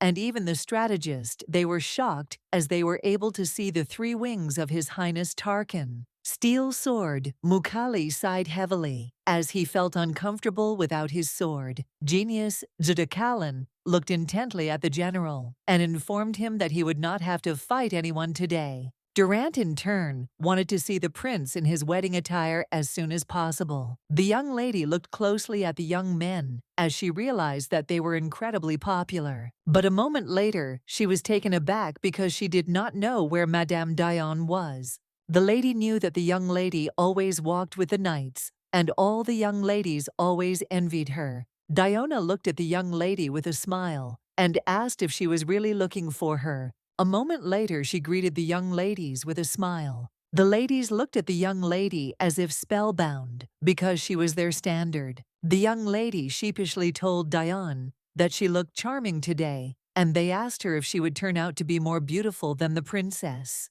Diona looked at the young ladies with a smile and said that they should not say such things at the prince's wedding. She smiled and told them that when they met the princess, they would realize that she was much more beautiful. They looked at her closely and asked if she would like to go to the prince, as the groom's room was on the opposite side. Diona flinched. They looked at her in surprise and asked what she had just said. They looked at the young lady in surprise and asked if she would go to the bride's room to see the princess. Diona, embarrassed and timid, told the young ladies that the princess had come to a land unfamiliar to her, so she would be lonely and uncomfortable here. She said that they had met on her very first day at the palace, and besides of all the girls, she was only familiar with her. The girls began to whisper. They were puzzled and did not know what to do, because it seemed to them that the princess had called some young lady of her own. They guessed that she knew about the relationship between the lady and the prince. After the war, the prince and his entourage returned to the capital. For this reason, many ladies began to circle around the prince, but in the end, they all had to give in. Because the prince had the perfect girl by his side, no one was able to approach him. The Palamon family represented. The rumor of her brother's glory was still on everyone's lips.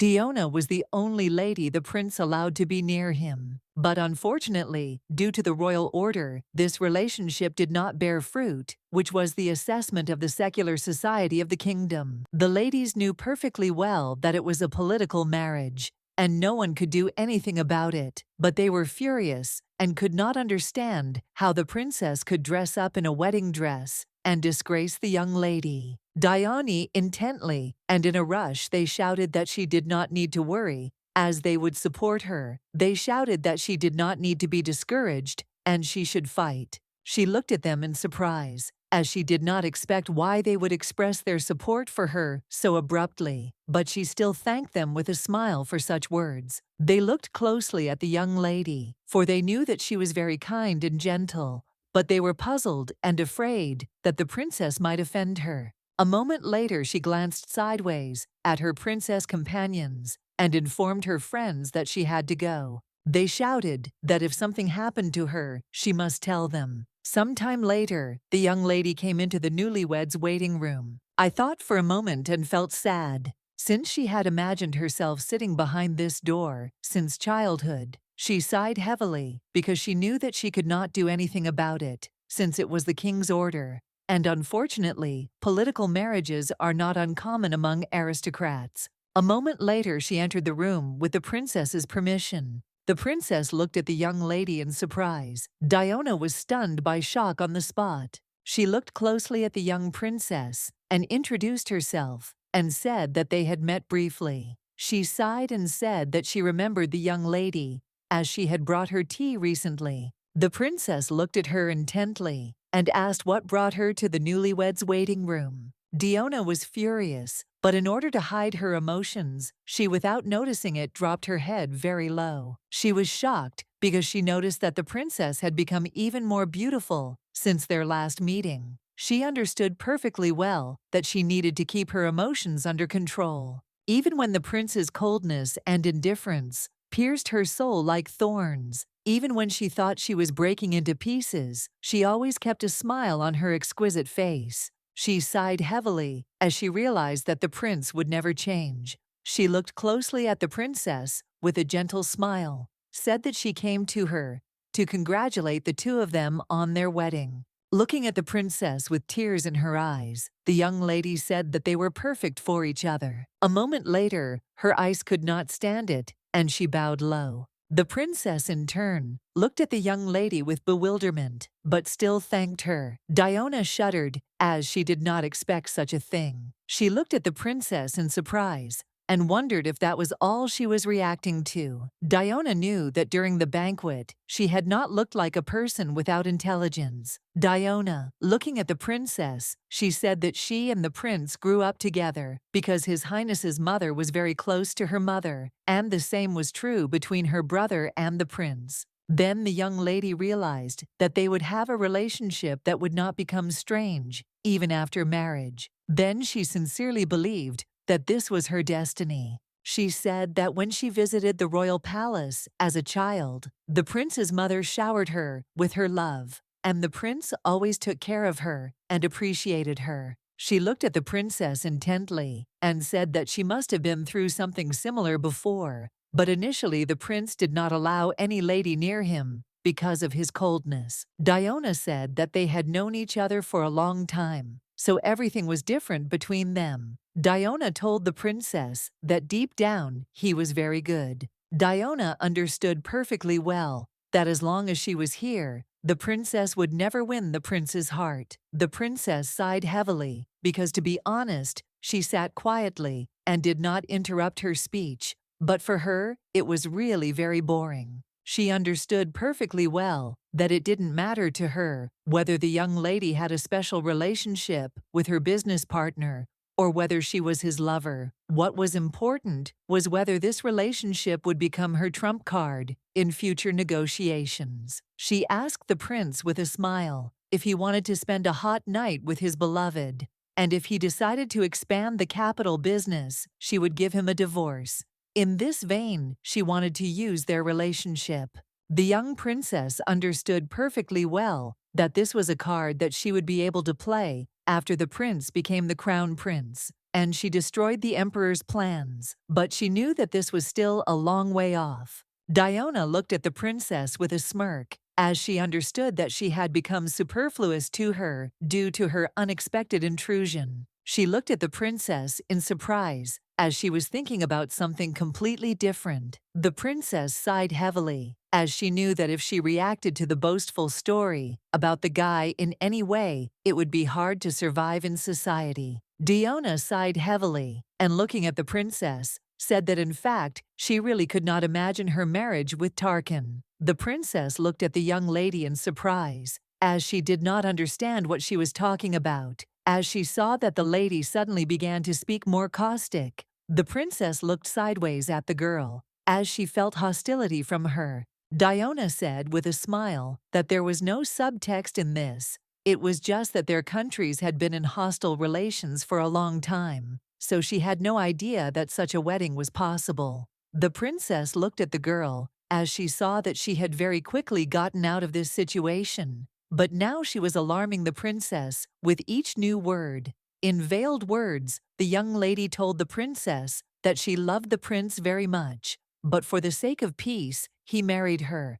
Before leaving, the emperor's eye awakened memories in the princess. The emperor looked closely at the young princess and said that when everything was ready, he would send her a sign. He said that she should drink the poison when she received it, but if she could not do this, then she should give the poison to the prince to drink. The emperor shouted furiously at his daughter that this was a royal duty that only she who had no abilities could fulfill. The emperor shouted that she must become the spark of war. Aristine thanked Diane and also said that she would live in a successful marriage, as she wished. Diane shuddered, as she did not expect to hear such a thing. Aristina told the girl that she also seemed to share the general view that this wedding was not an ordinary union between a man and a woman, but a union for the sake of establishing peace. For a moment there was dead silence in the room. Diana looked at the princess with confusion. She was furious because she understood that she really could drive a person crazy. The young ladies stood and chatted among themselves. The young lady sewed and began to talk about new news about Lady Diane. Durant glanced sideways at the young ladies. Mukali looked intently at his friend and, with irritation in his voice, asked what he was looking at, since he knew that they needed to hurry and go to the prince. The young man sighed heavily, as he unfortunately did not hear the end, but he understood that they were clearly talking about Diane. A moment later, he informed his friend that he would be leaving for a short while. Mukali was in shock, as he knew they had to hurry. The general shouted to his friend and asked where he was going. Mukali was in shock. He knew it was terrible, but he didn't know what to do. The general was shocked because he knew that Durant was really looking forward to the moment when he could see the prince in a suit. He was surprised because his friend said that he would go somewhere before meeting the prince. He did not understand that this had suddenly happened. The general sighed heavily, as he knew that all this did not bode well. The general was in shock because he understood that he had to clean up everything. Everyone thought that he was crazy, but in fact, Durant was responsible for the madness in their company. For a moment, the princess and the young lady stared at each other in silence. Diana looked at the princess with fury because she was able to bring her to this. She looked at the princess intently and wondered if she meant that this was not just a marriage, but a union of a higher order. She was furious because she knew that she was the prince's destiny. After all, they had a fateful first meeting, and it was she who was next to him during the most difficult periods of his life. She knew that the death of her brother made their relationship even stronger, and besides, she is in close relations with the union of three. From her point of view, the princess asked her if she really thought that the wedding would be different because of the bride. The princess, with a smirk, told her that if the prince married her, the wedding would not have much meaning. The young lady, in turn, understood perfectly well that the marriage was ending hundreds of years of struggle. She knew that a grand wedding union for the sake of peace would soon take place. She knew that the wedding was coming soon, which attracted the attention of the whole world. Just because it was a union between a prince and a princess, it was already special. The young lady was furious because she knew that she would never be satisfied with the prince. She understood that it had already come to the wedding, and there was no turning back. She was furious and knew she would never let the princess have his love. The princess looked at the young lady in surprise, as her expression was still strange. Aristine wondered if she had reacted too weakly to her words, but in turn, the young lady was angry. The princess sighed heavily because she knew that social life was very difficult. Dione turned around as she heard someone knocking at the door. She was furious and wondered if the maids had returned so early. She was angry as she knew she had not yet shown the princess to her place. But the princess was calm, and a moment later gave her permission for the man to enter. The young lady was shocked because she saw her friend instead of the maids. She was puzzled and did not understand what he was doing there. The young man bowed slowly and humbly greeted the princess. He said that the ceremony would soon begin. He also asked the princess if she had any problems with the preparations. Dione was shocked, as the video showed that her friend followed the formal etiquette of the war set for the royal family. She was very surprised, as he addressed the princess as if she was already part of the royal family he served. The princess looked at the young knight in surprise and informed him that such an address sounded very strange for now. She told him that she had no particular problems, and therefore he could stand up. The young knight silently did everything the princess told him to do. The princess looked at the knight with a smile and said that they hadn't talked for a long time. He sighed heavily and said that it was just like that because they rarely met, so he couldn't introduce himself properly. But a moment later he looked closely at the young lady and asked what she was doing. Here Dione was taken aback, as she did not expect such a question from him. She was puzzled and did not know how much he knew about this situation. She was very worried because she understood that he was not as easy to deal with as the foolish general. She looked at the young man puzzled and worried because she understood that one wrong word and she would not live. The princess looked closely at the young people and said with a smile that the lady had come and said that she would like to congratulate her on her wedding. Durant looked at the princess with a smile and asked if the lady really wanted to congratulate her. The young lady was taken aback and said with a smile that everything was exactly like that. She said that she wished them a happy marriage. The princess looked at them in surprise and said that besides congratulating the lady, she had told her a lot of other things. Dione looked nervously at the princess and asked if she had really talked that much. She smiled and said that she hadn't said anything except congratulations. Durant, looking at the princess, said that he was also very interested to hear what the lady had talked about. The princess was surprised, looked at him, and asked if he wouldn't get bored. He looked at the princess with a grin and said that it would be very exciting. The princess, in turn, looked at him with bewilderment. She sighed heavily because she understood that this was a bold statement that could only be made by someone who did not know what the conversation was about.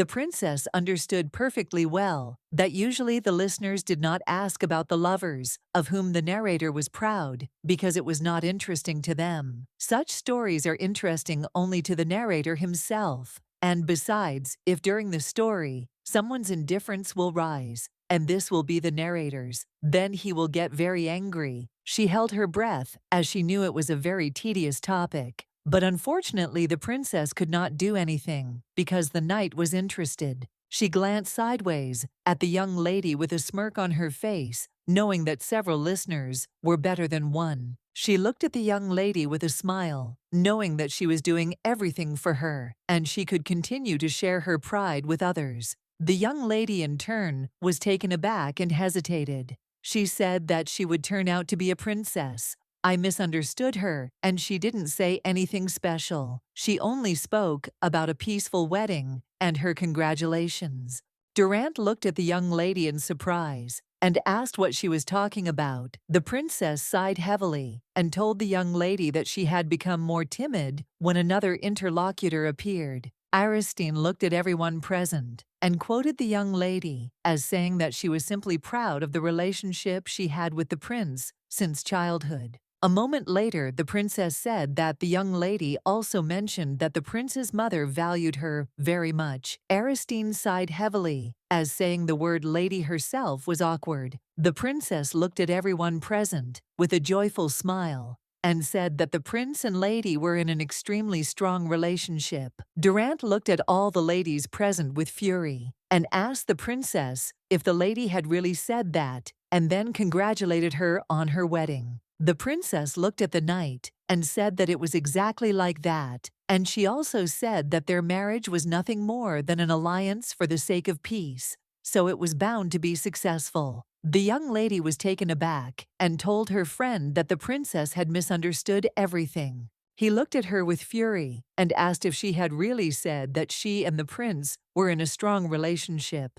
The princess looked at the young people in surprise, as she did not understand what was happening. The princess looked at the young lady intently, as she did not understand why she had told the purpose of her visit, and was now trembling so frightened. She knew that usually her bride's noisy talk about her groom could be an excellent reason for a slap, but the princess and the prince had a special case. They decided that they would live as business partners, connected by a political marriage. The princess, in turn, thought that the prince considered the lady special, and the lady, in turn, knew about this very well and was proud of such an attitude. But now she understood that something was wrong. The princess looked at the knight intently and informed him that she was fine and that he should not worry. He looked at her in surprise, as he did not expect to hear something like that. The young princess knew that she had to take the young lady's side, because if she did so, she would be able to play the card in front of the prince in the future. She looked at the knight intently, as she knew that he didn't need to worry about something like that, since nothing special had happened this time. But she froze in shock when she saw his face. She was in shock. She didn't understand why he was so angry with her. The young man sighed heavily and told the princess that a wedding only happens once in a lifetime. After a short pause, he asked the princess if she was sure she was okay. She looked at him in surprise, not knowing what to answer. The young lady shouted at the knight that he had misunderstood everything. He looked at her menacingly and said that she should keep quiet. Aristine was surprised and did not understand what he was so angry about. She was well aware that a political marriage had been concluded between her and the prince. She sighed heavily because she knew that even knowing all the ins and outs, there would still be people who would speak out against it. She sighed heavily and, looking at the young knight, called him. She said that at their first meeting, she asked him to tell only the truth. She smiled a soft smile and said that for that reason she wouldn't lie to him either. She said that he should believe her because she really was fine. Durant looked at her in surprise but didn't answer. A moment later, he sighed heavily and clenched his fists in rage, agreeing with the princess. He said that if that was her will, and since there were no problems in the preparations, then he would go. The princess smiled back at him and agreed with him. As he left, he looked at the young lady with fury. Diona shuddered from his gaze, but a moment later, the knight stopped at the door and looked at the princess with a gentle smile. After a short pause, he congratulated her with a smile on her wedding. She smiled and thanked him for congratulating her second.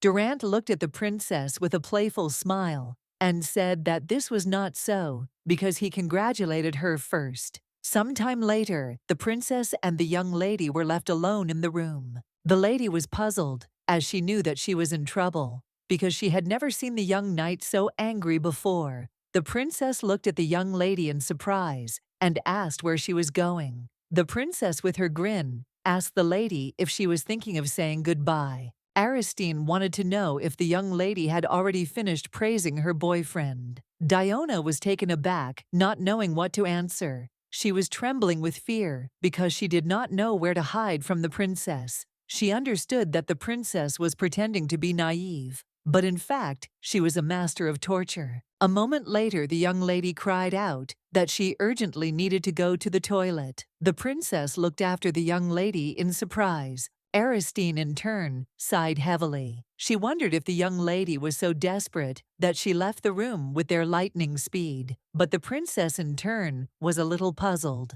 She did not understand why the girl had such a face. At the same time, the young lady left the room with lightning speed and ran after the knight. Despite the lack of etiquette, she flew at full speed towards the young knight. She screamed and called him, as if she wanted to explain herself. Everyone looked at her intently, as they had never seen her behave like this before. The young lady caught up with the knight with lightning speed and asked him to listen to her. He looked at her intently and said that she could tell him here and now. She was excited, said that everyone was watching them now, and suggested that they move to another place in order to discuss everything. He sighed heavily, but agreed. Diona looked at the young man with concern and informed him that he had unfortunately misunderstood her. She said that she had only wanted to offer the princess her help for the sake of her well-being in marriage with the prince. She said that it was better to let the princess know in advance that the principal was to her liking. For this reason, she told the princess about their childhood to explain how she knew his preference. She said that she did not expect the princess to take it the wrong way. He looked at the young lady closely and called her Durant. Looking at the young lady, the lady asked what this had to do with him. The young lady froze in shock and surprise. He looked at the young lady with contempt and malice and told her that there was more truth in actions than in words. For this reason, he no longer needed her explanations because he knew very well how she looked at the prince.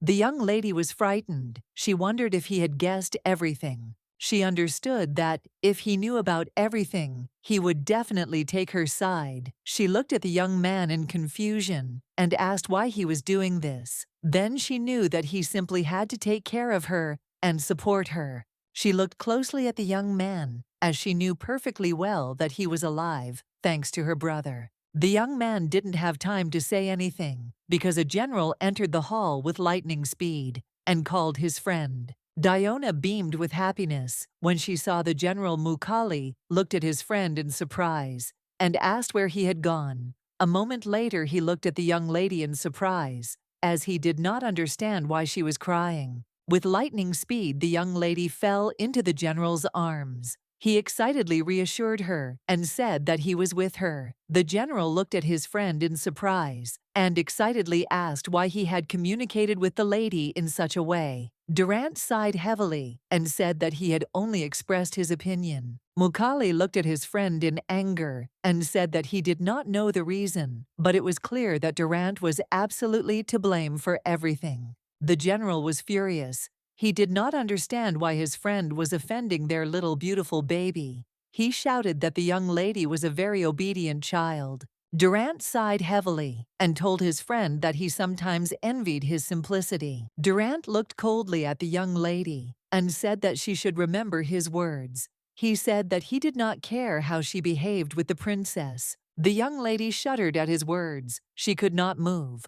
He looked at the lady with cold fury and said that she must be well aware of the consequences of that if she threw His Majesty the Prince off his stride. The young lady was scared. She understood that the young man could kill everyone who stood in the prince's way. The young lady, trembling with fear, said that the young man was too rude. With tears in her eyes, she told the general that she considered him as a brother, but it seemed that he did not consider her a sister in return. The general was shocked and told the young lady that it was not about her at all. He just had a difficult character, but inside he valued her. Diona burst into tears. The lady said that this had never happened before. and she did not understand what had changed. She was puzzled and had no idea at all that the princess had told him about her. He looked at her in surprise, but after a few seconds, she was taken aback and told the general that he should forget her words. The general thought for a moment and wondered if the princess was involved in this matter. He remembered that his friend had also mentioned the princess.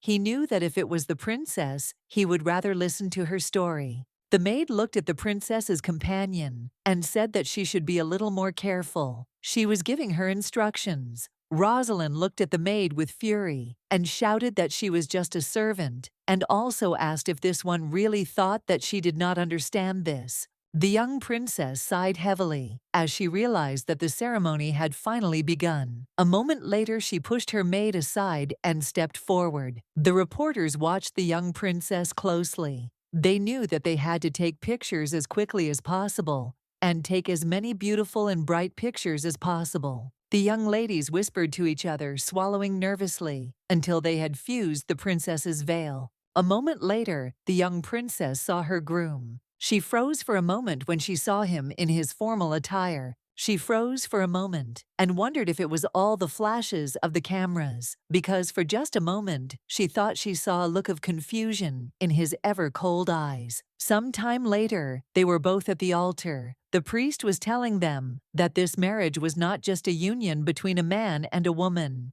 It marked the end of a long struggle between their countries. Through their marriage, peace and harmony would be established in the two countries. The priest looked at the young people with a smile and blessed them. The young ladies looked at the pair of them and discussed, as they knew that no matter how beautiful the princess was, because of her origin, she was small and homely. They were ashamed to compare the princess with Lady Diana. The priest looked closely at the newlyweds and said with a smile that they should now exchange vow kisses. The newlyweds were dumbfounded, as they did not expect anything like this at all. The young princess glanced sideways at her husband. She wondered if he was worried. She sighed heavily, as she knew that the vow kiss was a standard part of the marriage vows. The prince, in turn, froze in place. He did not know what to do or how to behave. Aristine thought for a moment, as she had been told earlier, that the prince would be very emotional on his wedding day. She knew that he had been very shy before. She understood that the more time passed, the more shy he became. She knew that she had to calm him down. The princess touched his hand tenderly and quietly called the prince. She smiled and told him that everything was fine, and it was just a condition when certain parts of the body touch. The prince froze in bewilderment. She smiled and told him that there was no need to be so embarrassed, because there was nothing special about it. She looked at the prince intently, and with all her looks, told him that he should be nicer. He sighed heavily and said that if she said there was nothing special about it, then she must have had a lot of experience in kissing. A moment later, he backed away, not understanding why he had asked her such a question. She smiled and said that it was not so, and also asked why he thought so. She said that for her, a kiss was nothing special, because it was just a touch of body parts. She took his hand tenderly and said that it was just a normal touch. He became embarrassed as she touched his hand in different places. The princess looked at her husband with a tender smile and said that a kiss was no different. The prince looked at her intently and asked if she was really saying now that a kiss was no different. A moment later, he grabbed her with all his passion and pulled her towards him for a passionate kiss. Everyone present was embarrassed by such behavior of the young people. The prince kissed his princess tenderly, in full view of everyone. The reporters whispered among themselves and admired the prince and princess. The princess looked at her husband closely and said that he was very impulsive, and she did not expect this at all. He asked in surprise if that was all. The reporters looked at them with surprise and admiration, because they saw that the young people loved each other. The young princess saw that the people's reaction was very passionate. But on the other hand, there was the queen and the count, who looked at her with such hatred, as if they would tear her to pieces. The queen looked at the young lady with surprise and a grin. The princess, in turn, looked at the queen with bewilderment, as it seemed to her that she was plotting something. After the vow of a kiss, they left the wedding venue. But the wedding celebration did not end there. A wedding parade was to take place next, the event through which the people will learn about the wedding. Having gone all the way, the celebration will be completed. The princess knew that the king also went to the prince's palace along the main road. She looked into the crowd in surprise as she saw a lot of people. They were all happy for the prince and princess, and they chanted their names tirelessly. They shouted that they heard that she had come to them in an old-fashioned carriage to see how people were suffering. Because of the war, they knew that she was very weak, but still had come such a long way. They shouted that she, the girl, was made for the people. They also said that she was very beautiful. The young lady was in shock, and for some reason her heart was bursting. Before this, she had never met with the people officially. She saw that they were shining with happiness. The young princess was surprised, as she had never seen so many smiling people before. Without realizing it, she also broke into a smile. Everyone was surprised, but at the same time glad that she smiled at them. Aristina looked at her husband and called him. She looked at him in surprise and said that he should not sit still. She looked at him in surprise as she saw that he was puzzled. Aristine was worried because he had been strange from the beginning. She noticed that he had completely withdrawn into himself and looked even more ferocious than usual. Aristina looked closely at her husband and called him. He nervously asked what she wanted. She sighed heavily and, looking at her husband, said that he should smile. The prince looked at her in bewilderment. She said that now in front of him were people who valued and loved him, and it would be better if he smiled at them, since now he looked too stern. He sighed heavily and said that he always looked like that. Aristina told the prince that she was his business partner and that their destinies and politics were linked. Aristina said that at the celebration, the queen's eyes were bleeding so much that she wanted to find fault with them. She looked at her husband closely and asked him if it wouldn't be better for them to show that they had a good relationship. He sighed heavily and asked if he really had to do it just because of that. She looked at him in surprise, as she did not understand what he was talking about. A moment later, she asked in bewilderment if there really had to be another reason. Tarkan realized that the wedding did not evoke any emotions in her. He noticed that she felt fine, and he, on the contrary, he sighed heavily and agreed with her. She looked at him in surprise and asked what he was talking about. The prince said he would smile. The princess looked at him with a smile and asked if it was true. A moment later, the prince looked tenderly at his wife and smiled back at her. She froze in surprise when she saw his beautiful smile. He asked, with a playful smile, what the sleepyhead was doing, and also said that she should smile too. Taken aback, she came to her senses as she remembered that she also had to do this. A moment later, they greeted everyone with a smile. Aristina was a little puzzled, as she herself did not notice how intently she was looking at her husband. Everyone present shouted and wished them happiness. The circle along the royal road held within itself the hope of a couple living together until death do them part. For this reason, the princess was going to get a divorce after the prince ascended the throne. She knew that this parade was meaningless, but nevertheless, as the people the kingdom wanted, it was a peace treaty. She understood perfectly well that she had to protect the prince. A moment later, the coachman was taken aback. He was puzzled because he did not understand why they were carried in one direction. But a few seconds later, the carriage wheel cracked. The young lady unconsciously began to fall to the side. She was scared and confused because she did not understand what was happening. The princess was puzzled. She realized that due to the recoil from the broken carriage mount, the horses became excited and accelerated their pace, and for this reason, the carriage could now crash into the ground. She sighed heavily and closed her eyes because she knew that nothing terrible would happen, because she was already accustomed to pain. Everyone present looked at the newlyweds with fear because they understood that something bad could happen. But a moment later, the princess opened her eyes as nothing had happened, and she was not in pain. Unexpectedly for herself, she felt hot and elastic skin at one time, but she felt a familiar and unfamiliar feeling. She sighed heavily as she realized that everything was true. And this had happened before. She looked in surprise at her husband, who was holding her in a tight grip. With lightning speed, the prince cut the connection between the carriage and the horses. Everyone froze in surprise. The prince jumped out of the carriage with ease and grace, in midair with his wife in his arms. The carriage crashed to the ground with a roar, and everyone present looked at the young men with their mouths open. The young princess was surprised because she knew that he was strong, but she did not expect that he could stop the rushing carriage with just his feet. He looked closely at his wife and asked excitedly if she was all right. The young lady, trembling, said that she was all right. She looked closely at her husband because she knew that thanks to him, she was not hurt and everything went without losses. But she knew that now things were bad because the horses had run away and the carriage was broken. This meant that the wedding parade was disrupted. Her role as a business partner was to ensure a successful marriage and to increase the prince's political status.